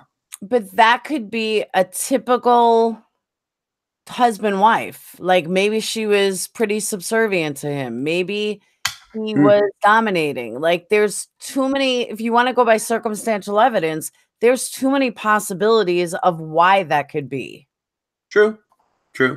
I mean, but it would have been nice to have, the right people working the case, you know, because now we've got all these what if this and what if that, you know what I mean? I still have no doubt that the family's guilty, just to what level and who it was that actually delivered the first blow. You know what I mean? Yeah. Why did they do that? Why did it scale to that? You know what I mean? What was it? And everybody gets mad at one another. Everybody has arguments. You've admitted yourself. You know what I mean? You have arguments in your own household. But what is it that scales somebody to pick up a big old glass and smash it into somebody's head? What was it? And I think that's what happened. I do think that's what happened. I think Christmas might have had something to do with it. Maybe she was getting more presents than he was. She was definitely the apple of the family's eye. She got all the attention.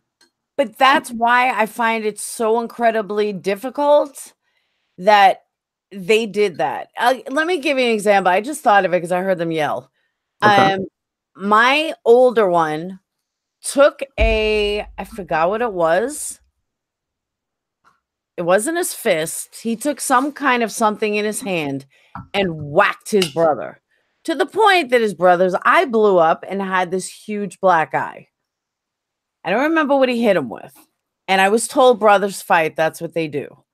So they broke a door. I mean, they were going at it. They broke a door. They fought like crazy. But in the end, the one that got my little one came in crying to me. And then my daughter came in screaming at what Phoenix did to his little brother. But that's a normal reaction, is you're going to scream for mom and dad. If the blow to the head knocked her out, then she wouldn't have defensive wounds.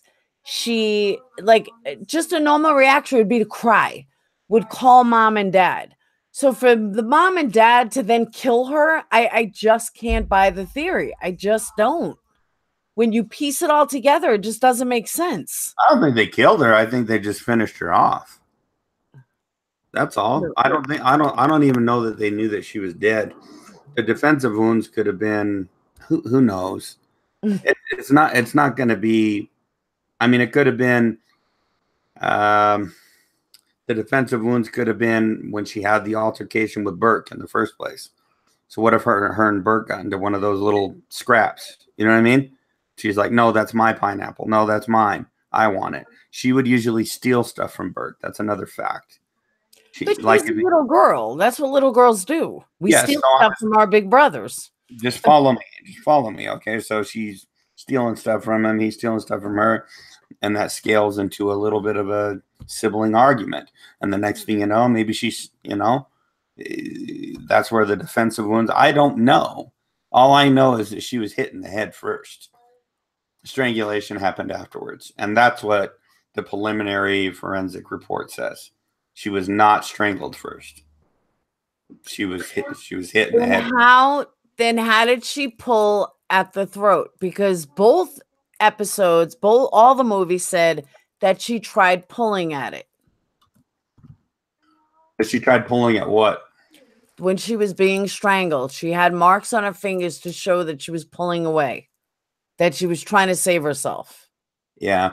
So look, it's possible. You don't want to buy that, though. You don't want to buy that John did that to his daughter. No, because I'm looking at evidence, and I'm looking at real evidence, and Abba's saying it, and I remember in reading it, and I remember looking at it, that everybody automatically said Burke whacked her in the head with a flashlight, knocked her out. Everything else happened after that.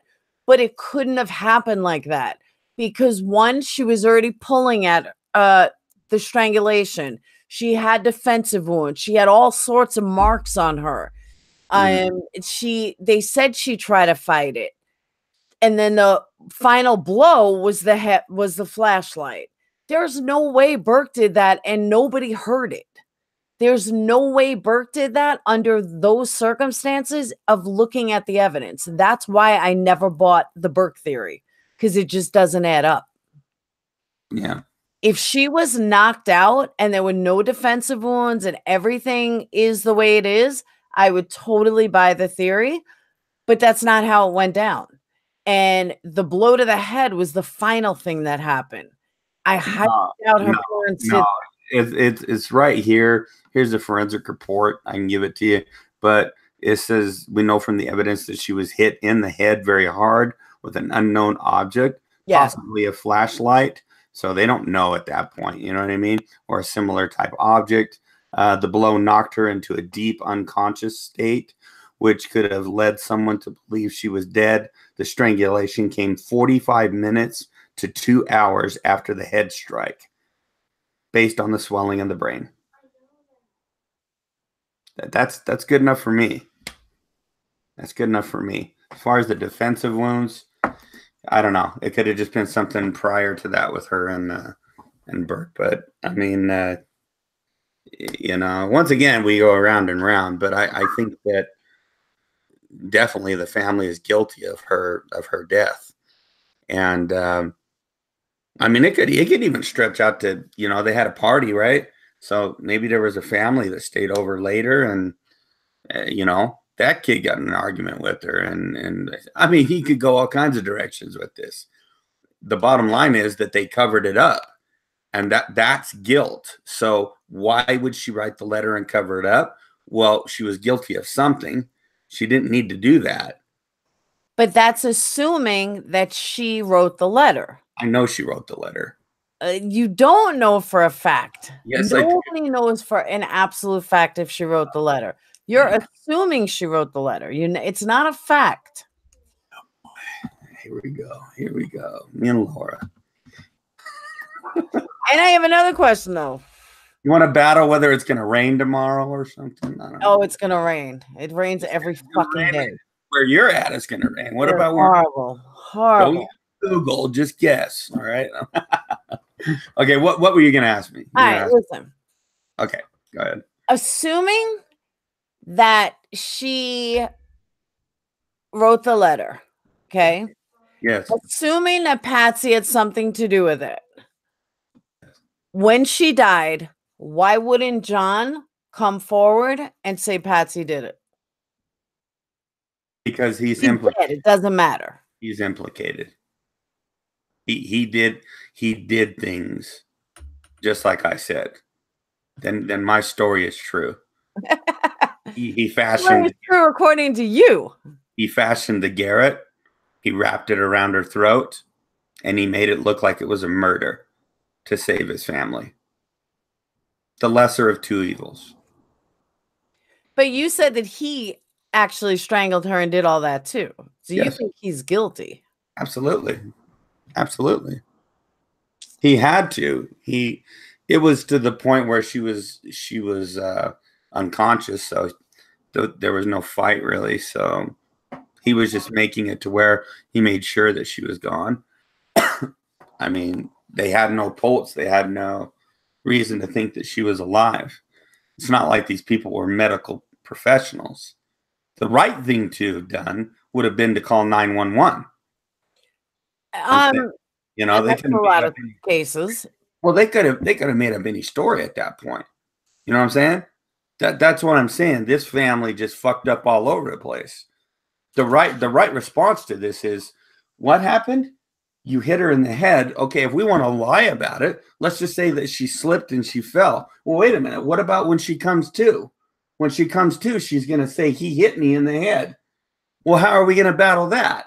And then you're going to go, oh, get crap. And then, well, she's not responsive at all. It's not like one of them was a nurse. One of them was a doctor. They didn't, you know what I mean? They didn't know the right vitals to check. There was probably a pulse, but it was probably very, very faint. And so I think they made a rash decision. She was unconscious for almost 2 hours. And so I think they made a bad decision. That's what I think happened. Because I can't see anybody else putting that Garrett together. Who else is going to do that? Unless it's a friend of the family's. And they needed their help. And they were sworn to secrecy. Could get a little deeper. So let me ask you a question. Sure. How many cases have you looked into where you thought they were guilty and it turns out they weren't? There's been a couple. There's been a couple where I mean, like outstanding ones, you know, like that one, the one where he went to jail for 30 years. It just sticks out at you, you know what I mean? And you're just like, oh my God, I couldn't believe, I forgot his name. God, I wish I could pull it back up. I didn't even bookmark it, but it was terrible. It was just, I mean, 30 years of his life just gone. It was unreal. Oh, I think, no, I meant, oh, so you believed he was guilty? Like, you personally believed he was guilty? No. I just ran across this case, and you know, it was interesting to find out that he was, you know, he was found to be not guilty. You know, I was happy that he got his freedom, but of course you can't give someone 30 years of their life back. You know. But yeah, okay, so yeah, there's been a couple. What? So you think Name another one? I'm sorry. Name another one. Boy, you have to get me into my files here. You really want me to pull these up here? Yeah, pull up another one. There's a reason I'm asking, though. I think there's a. Why don't you just say the reason? This is gonna take me the reason I'm getting at is that back to circumstantial evidence, it's so easy to say that somebody is guilty, or it's so easy to look at it from the evidence that we're given as the public and say it's a done deal. But we're not there to look even further. And we know from many different things, the media sucks. We know from many different things that the media, you know, gives us exactly what they want us to see. And there's so much that goes in behind the scenes. Now, most of the cases that I have really gotten into, I've been right on all of them. I don't think I'm wrong here. Now, I'm not saying that I had all the evidence, just using common sense and putting things together. There's really not a case I've been wrong on. There's a few I'm tossed between. Darlie Rodier. I have no fucking clue if she's guilty or innocent. I can't decide. Scott Peterson, I can't totally decide. I'm leaning towards guilty. Whoa, man, we're gonna have to have a whole show on Scott Peterson. Well, that's good. I'll have my camera set up. So yeah, you gotta have your camera. I'll have my camera set up, and that'll be great for your female viewers, right? Okay, so let's just kidding. Okay, so. But I just firmly, like, there are a few that I can't decide, but the ones that I have decided, I know. And this one, I'm even though it looks like they did it, I just feel like they didn't. Whether they had help in the cover up, whatever, but the initial killing, I just don't see them doing it. But you said that she wrote the letter, and that's what I believe she probably wrote the letter because it did come from inside. But there also have been cases where, you know, people take a butcher's knife or a knife from inside the home and they kill the person inside the home with their own knife or their own gun. So, I mean, it does happen. Yes. Okay, Yeah, I would Jenna. I would like to this is the most recent study of the handwriting. And so that's why what was her name who was on earlier? I was a little confused. Aftershock, Brit. Brit? Was it Yeah, Brit? Brit. Okay. You know, she really didn't bring up any articles or name anybody that had studied it. So I wanted to just kind of bring forward what I was, and you've kind of already thought that she did write the letter, possibly. So this states it pretty clearly. It says that handwriting expert who examined the ransom note left by JonBenet's case says it's very likely that the letter was written by the girl's late mother, Patsy. In an interview with U.S. News 2020, which takes a closer look 20 years afterwards, it's highly probable that she's the only person that could have written this letter. Wong spent 3 weeks, that's the name of the expert. Wong spent 3 weeks back in 2000 examining the note, comparing it to 100 examples of Patsy Ramsey's handwriting, and found multiple similarities between the two. Wong says that the ransom note had the letter A written 4 different variations. Patsy Ramsey wrote that same letter in those exact 4 ways. Those probabilities are astronomical. In total, he found over 200 similarities in the writings of the ransom note and Patsy Ramsey's penmanship that she offered up. There is no doubt in his mind she wrote the letter. So, going back to my point of contention, it's very simple. If you are not guilty, you have, let me give you a like here. Okay, there you go. It is if you are not guilty, you have absolutely no reason under God's green earth to write a 3-page letter like that about an abduction, a kidnapping, a ransom, the money, all of it. You have no reason because you're not guilty of anything. You simply call 911, you call the police, and you let them go through the house. That's it. You don't need to even write anything. That's it. You're not guilty. Somebody was in this house, and there would have been a lot more evidence that someone was in that house than what we saw. There would have been tons of evidence that he actually went into her room, took her from her room. And if it was a sexual sadist, trust me, he wouldn't have just killed her. He would have took her with him. Because what they do is they target ones like that, and they want to spend time with them, unfortunately. Okay. So it's just, there's no doubt in my mind. So I think she took it to the grave, and the particulars don't really matter to me too much. Really, to be honest, I know that she's guilty. I just don't know to what extent, you know? And she was hysterical for a reason, because some shit went down in that house, and it was not good. It was not good. What makes you think? Why am I echoing?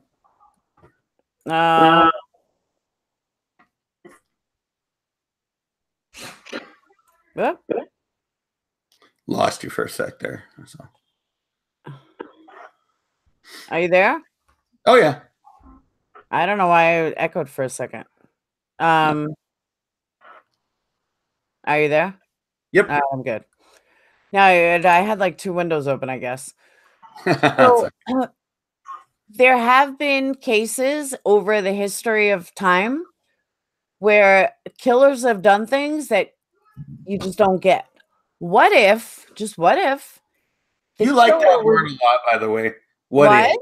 You like that word a lot. What if? What if? Because it's true. Like, what if? Just possibility, open your mind.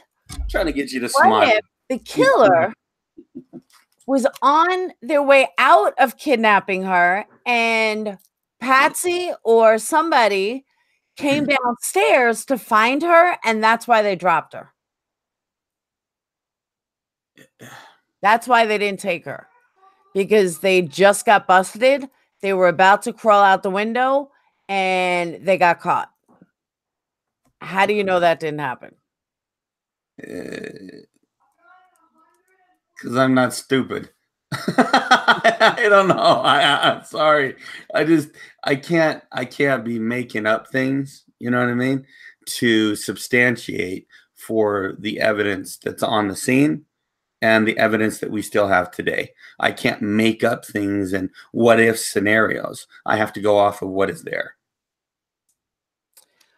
But you're saying that you have to go off the evidence, but your evidence is no different than what I'm saying. Like, there was a suitcase right underneath the window. Where'd that come from? Like, there's a lot of little things that you're forgetting. Like, there's a lot of little things that you're not adding into the equation. The fact that the doors were open, the fact that they were gone all day, the fact that she had the suitcase was there. One says it was disturbed, one said it was undisturbed, which could mean that the killers were already in the house. Maybe they were hiding in JonBenet's closet. Like, we have no clue. There's all these things that you don't know. What everybody seems to believe that believes it's the family is they automatically think that everything happened after they got home. These burglars broke in or did not break in.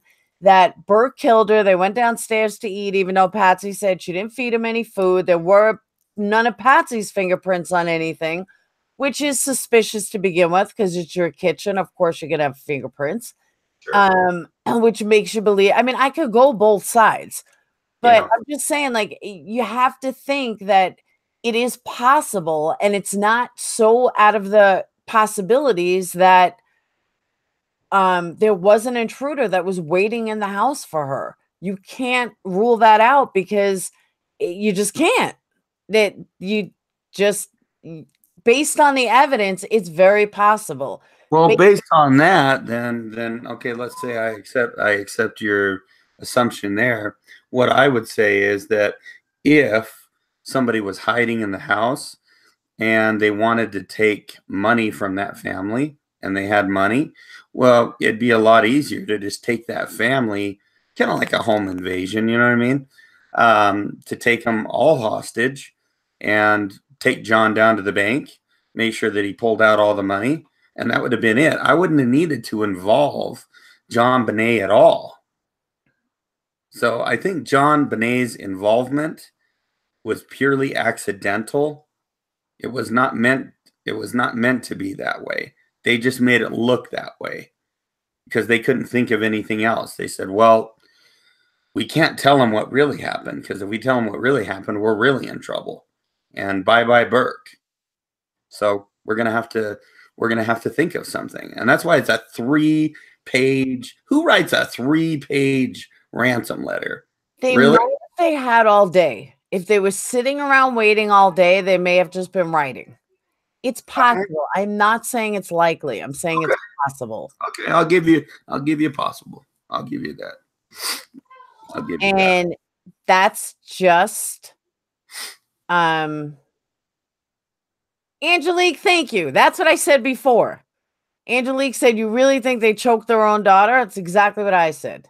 Yes, I think that John did. Yes. He needed to. He had to make it look pretty vicious.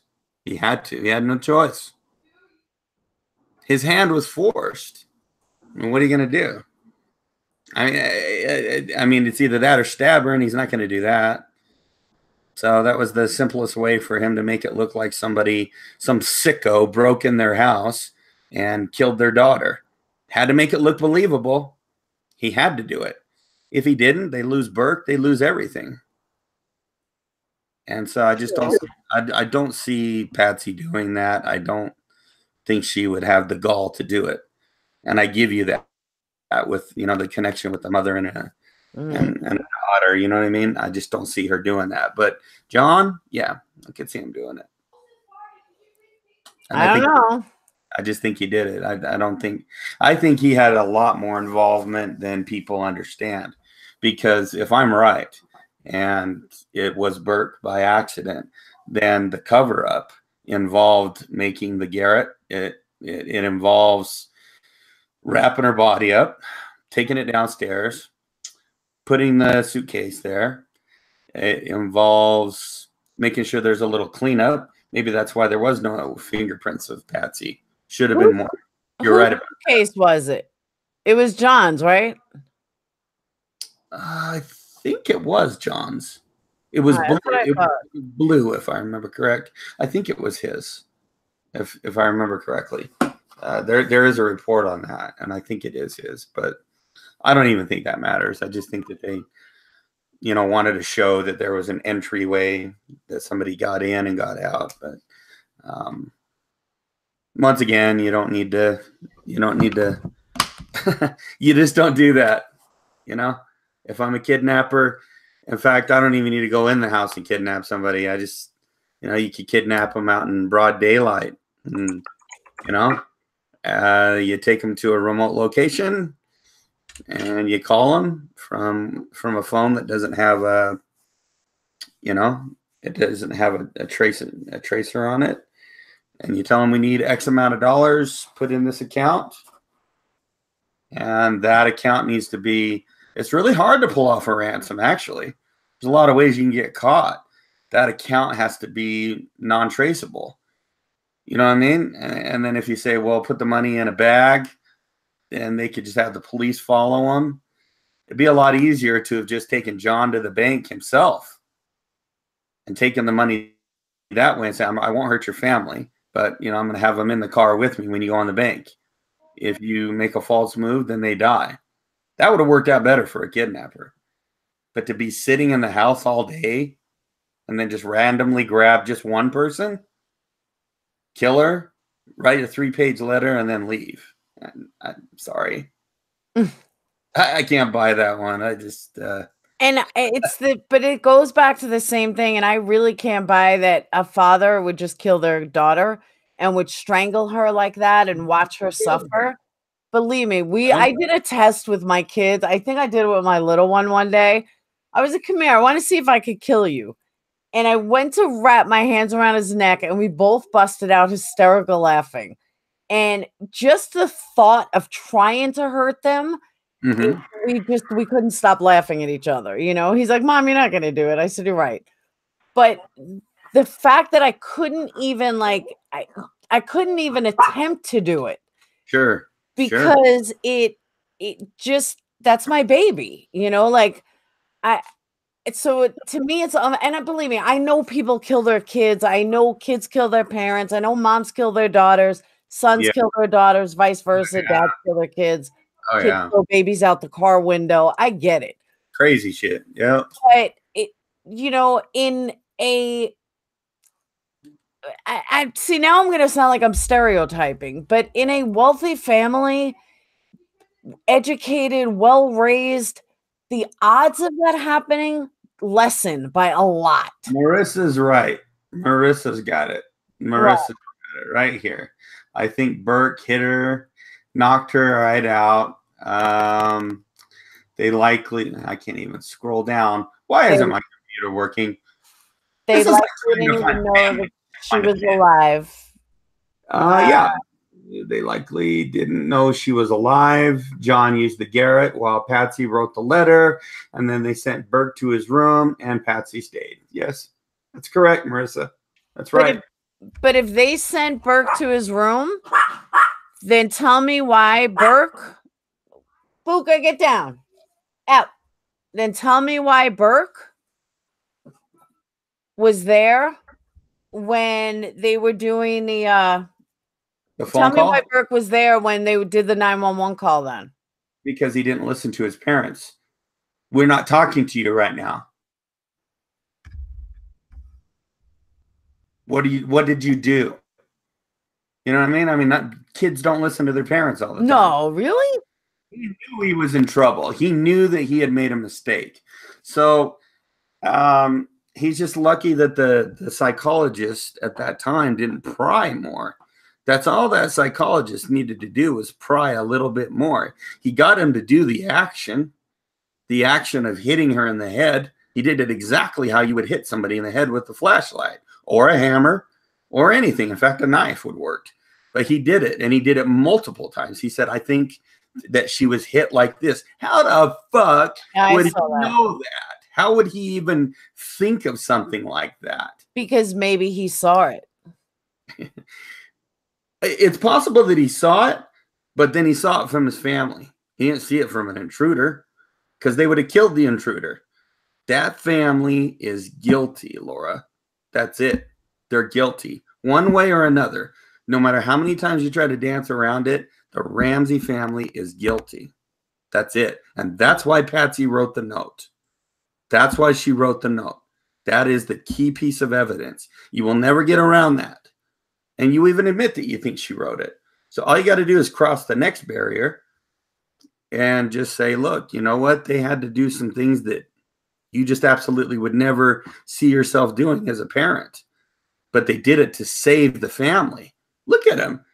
They've all grown and lived, and he got remarried, and Burke lived on, and everybody carried on. And Patsy was able to live and die of cancer and, say her goodbyes, and all well and good.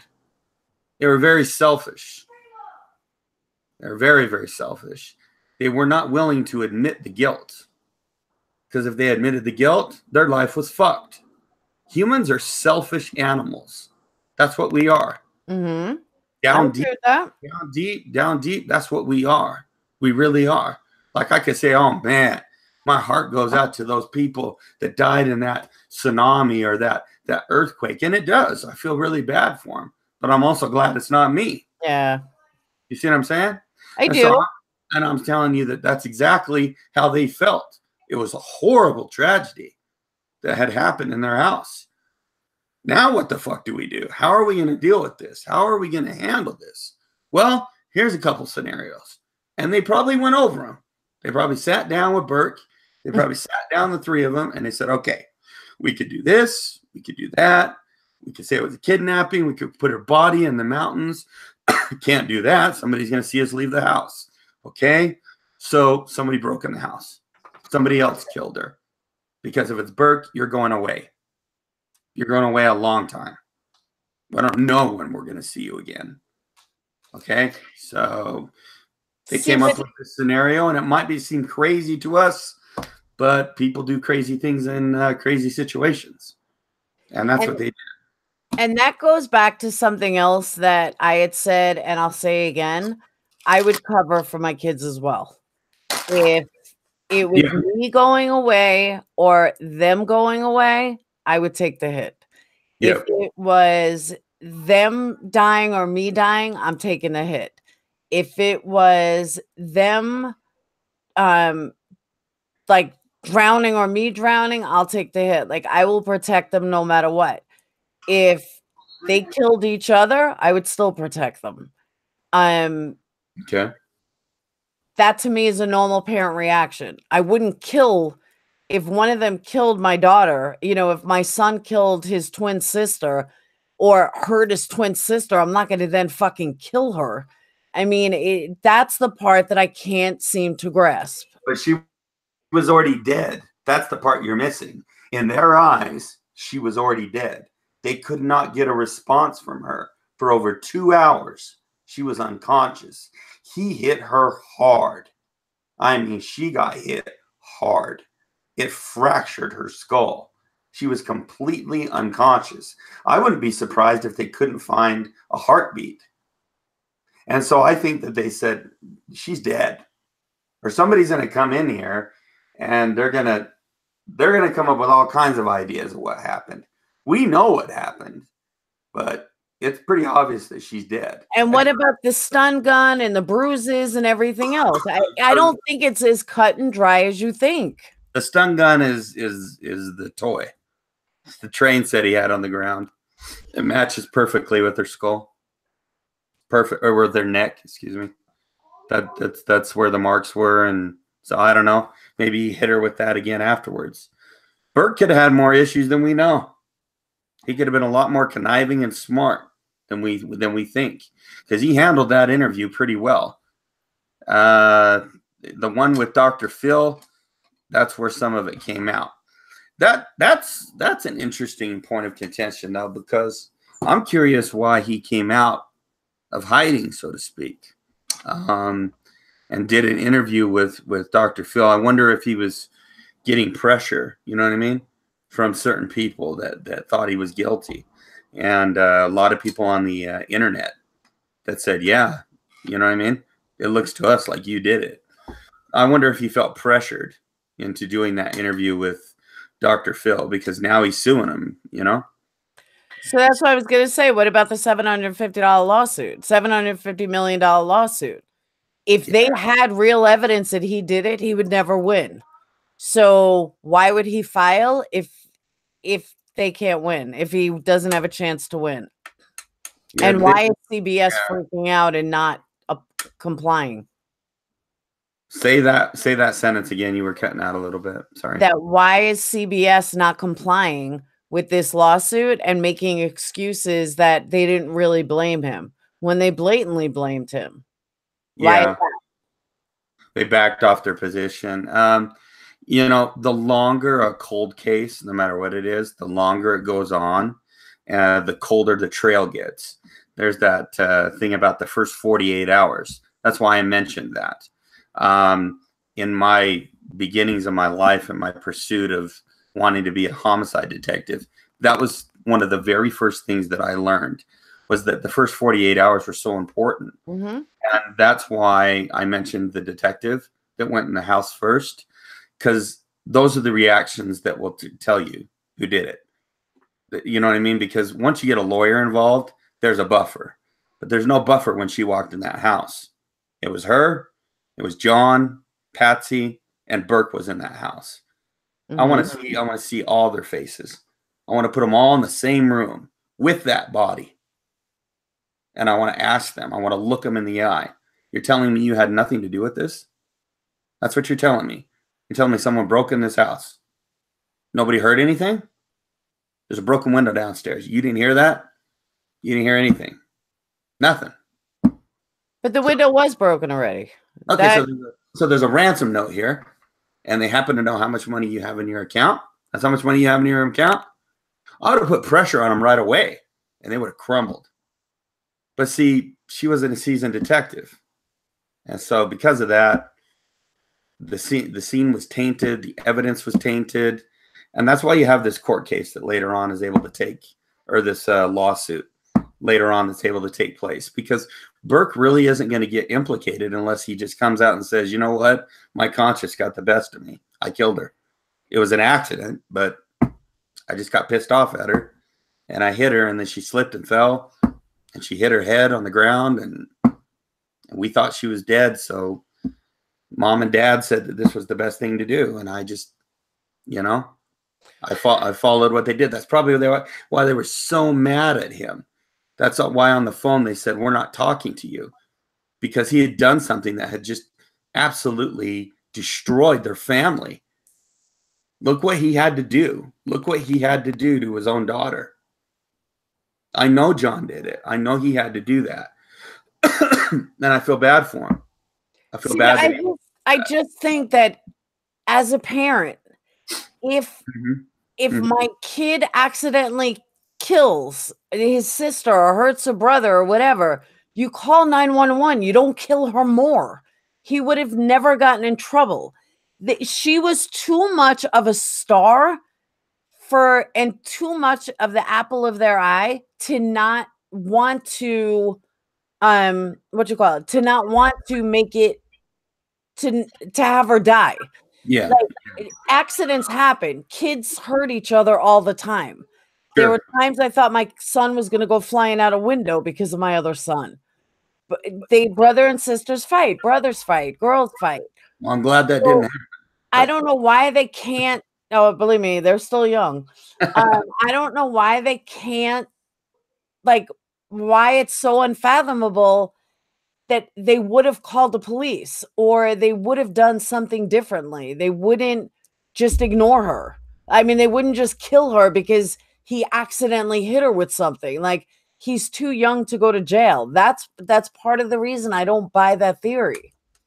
There's too many other things that point away from it. There's too many other things that she had bruises and everything that, I mean, I just don't buy that theory. My gut tells me that it's not that. It's that too simple. Those could have been from anything, though, Laura. I mean, those bruises. No, they could have been from anything.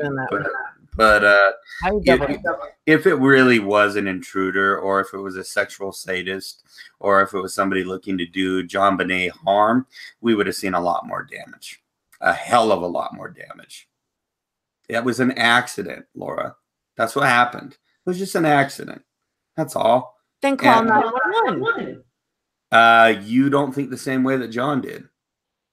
He's a different guy. He's a different fold. His brain chemistry works different. His thought was the survival of the family. He'd worked too hard. He worked too damn hard to put his family in that position. In fact, there's a movie that emulates this, but in a different light. What the hell's the name of that movie? What Lies Beneath, with I saw that. Yeah, I love that movie, with Harrison Ford and Michelle Pfeiffer. Now, at the end of the movie, she finds out that Harrison Ford is guilty of actually killing that girl. Okay. Now, I remember watching this movie with an ex-girlfriend of mine, and she was like, that son of a bitch. And then I heard Harrison's character's side of the story. Okay. And I heard him say she was threatening to ruin our lives. She was going to come here, knock on the door. She was going to go to the dean of the school. He was going to lose his job, his profession, everything he had worked for in his entire life. And so you know what he did? He killed her. And I think, now I'm not agreeing with what he did in the movie, and I'm not agreeing with what I think John did.